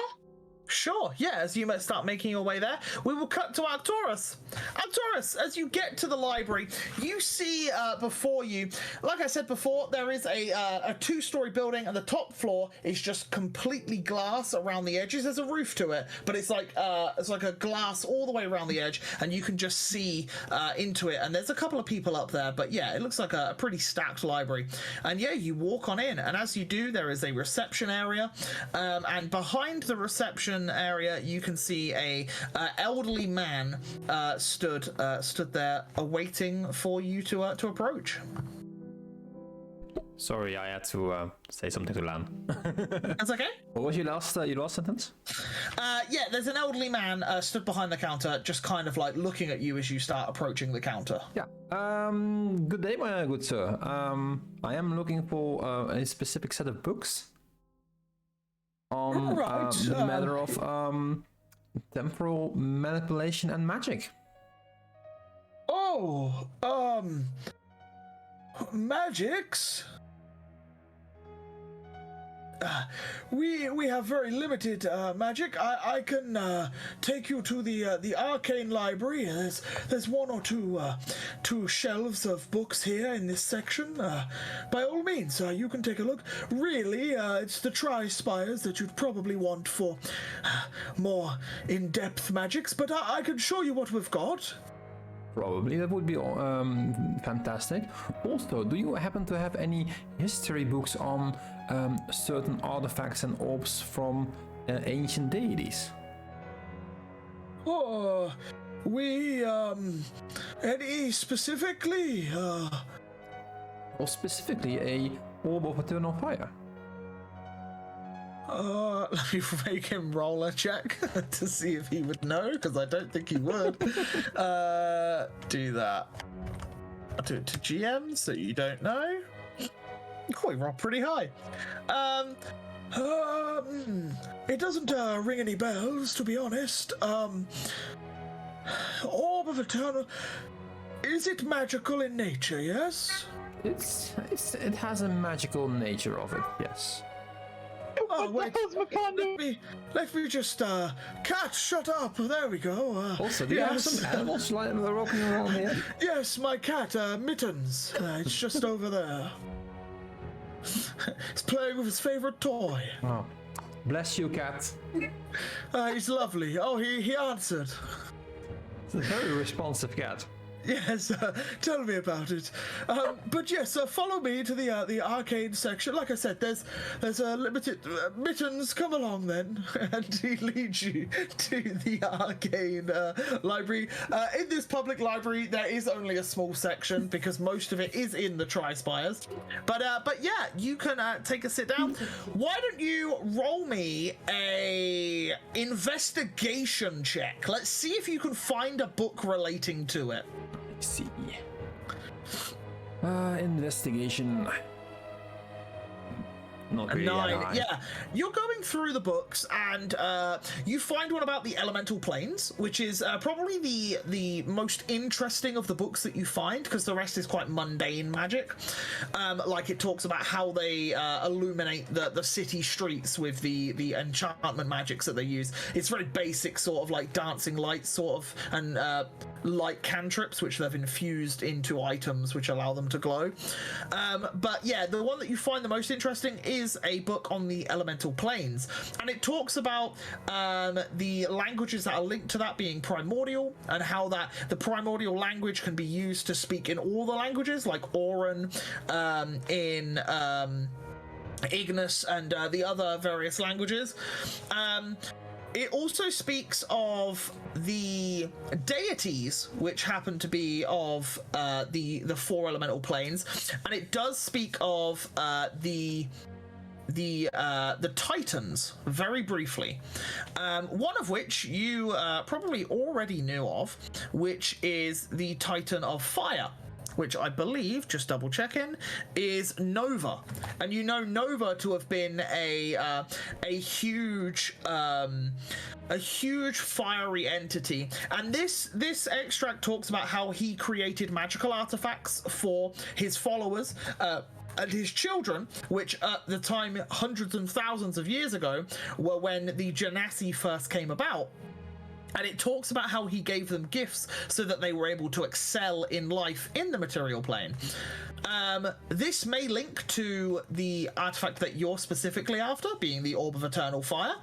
But other than that, the only other piece of information that you get is that Nova and Iglis were apparently lovers. And that is, Iglis is the Ice Titan, and Nova is the Fire Titan. And apparently they were lovers thousands of years ago during the Battle of the Titans. And that's all you really get.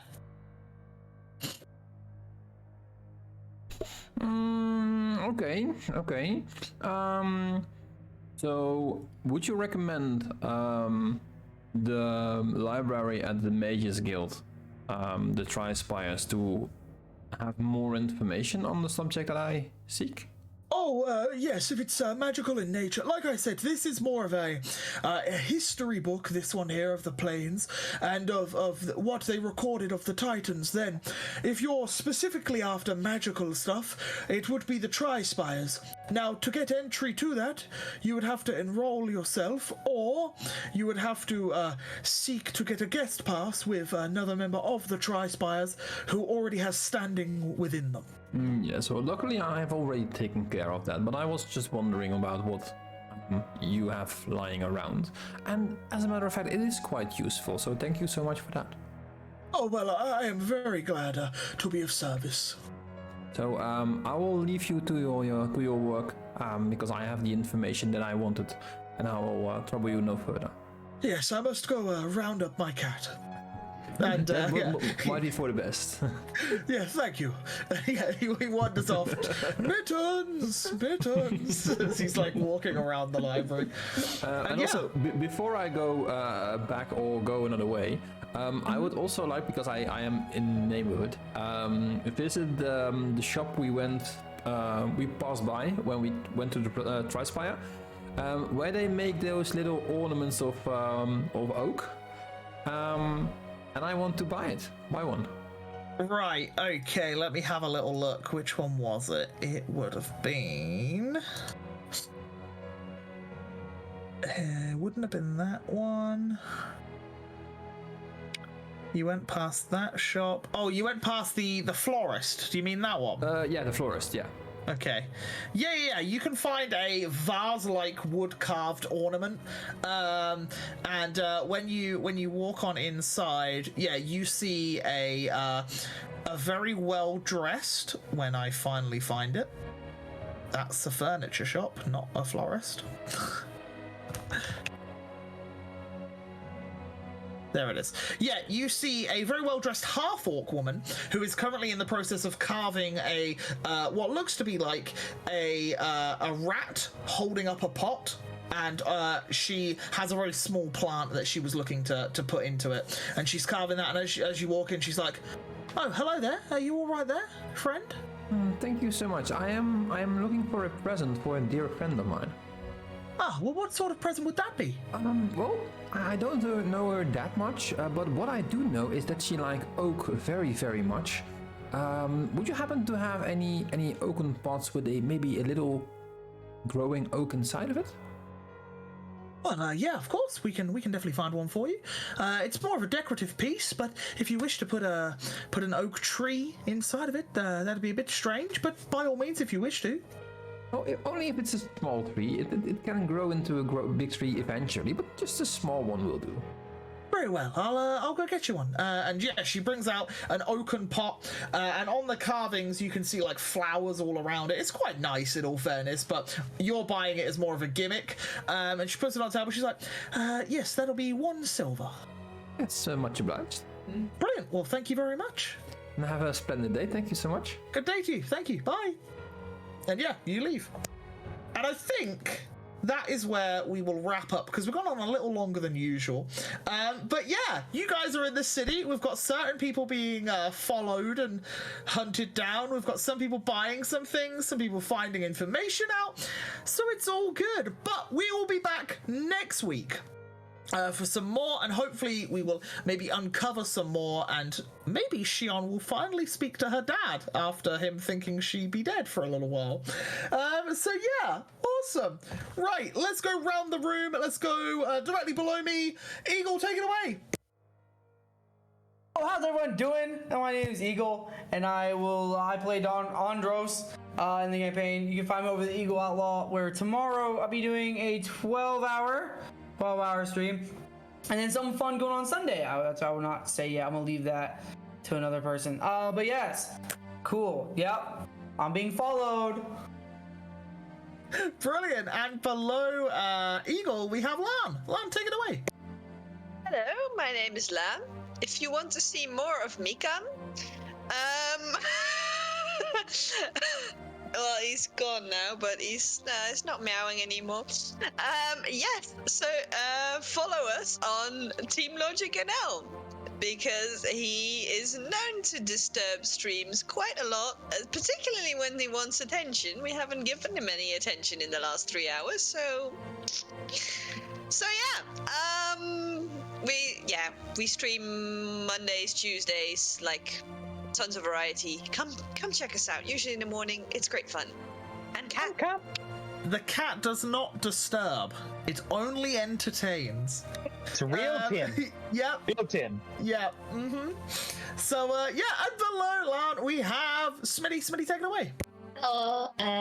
Yeah, you can find me over on Smitty Jane on Twitch, playing a variety of games, and also on Sunday doing something interesting. God knows what that could be, but also Sunday celebrating hitting 1K. Like, what the heck? Thank you.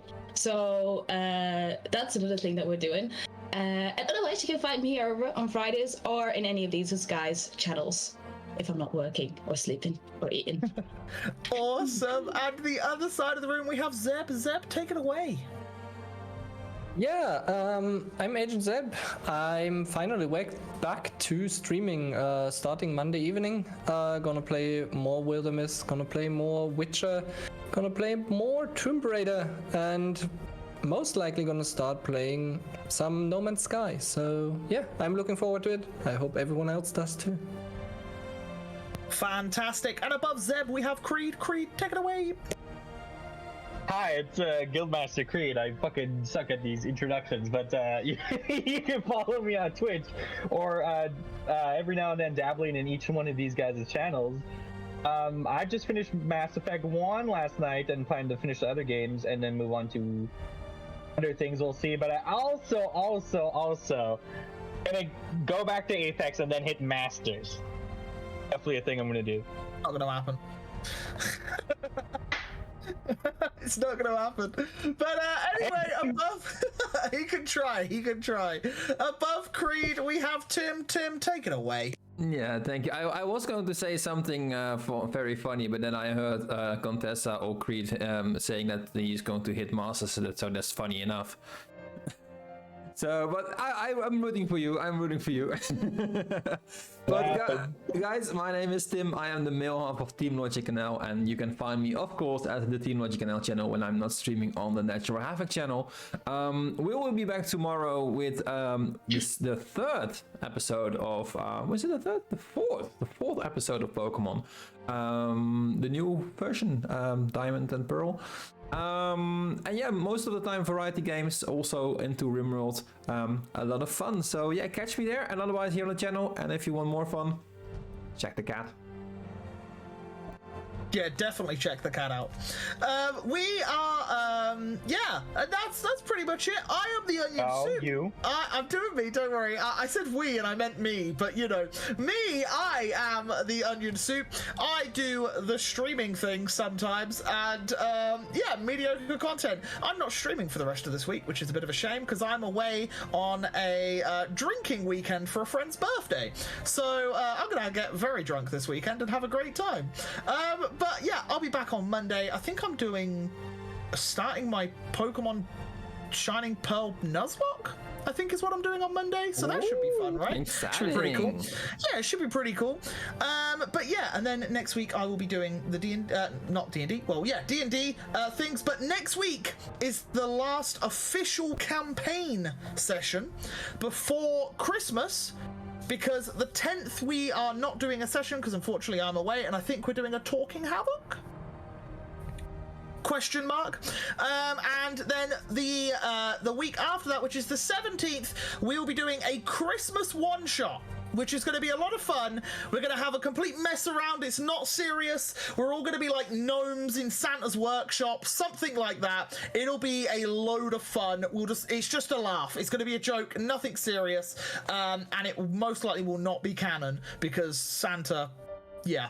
But yeah, you know. Santa's not real? Are you telling me Santa's not real? I nearly said it. Dude, I nearly said it. No, but I no won't, way. I won't. Don't say it. Please don't say Children it. may be watching. Please. Hide your children. Please. But yeah, I was just thinking I believe that we could raid someone today like we did last time. Exactly. And I don't know if you guys have any suggestions, but another D&D stream that I sometimes watch is just gone live, and they're going live in like 3 minutes 40. So I don't know if we want to they're on their live soon. Sounds great. I don't know if we want to raid into them because they're about to do their campaign stuff. Definitely Happy do that. to, yeah. Cool. Let me send you it there, Tim, and then we can give him a little raid. Yeah, They're you a better lovely send it group to of Lance. people. Okay, yeah. But yeah, I think that's it for Yeah. announcements. Yay. Wise. And also, don't forget to send us possibility. pictures. Yeah. Matt? And videos. Yes, Yeah. I will send Videos. plenty of. I'm dressing up as a cowboy, so this is going to be fun. Drinking cowboy. There is like I want to say 11 of us dressing up as cowboys. So if anyone is in the UK and is getting a train between York and Manchester, and you see a cowboy drinking, I'm one of them. Just so you're aware. One of them. I'll get a date on the possibility of a Talking Havoc on what day? The what day? The 10th. The 10th is what I'll we'll be doing I'll put that in. I'll see if I'll find out. Yeah, awesome. Yeah, let me know. Again, no problem. Because I'm unfortunately away at the Christmas market in Birmingham, which will be a lot of fun. Birmingham. In Birmingham. So if you live in Birmingham and you want to see me, maybe you'll see me drinking there as well. I think if you see him out in Don't do public. We're all talking. I can't hear shit.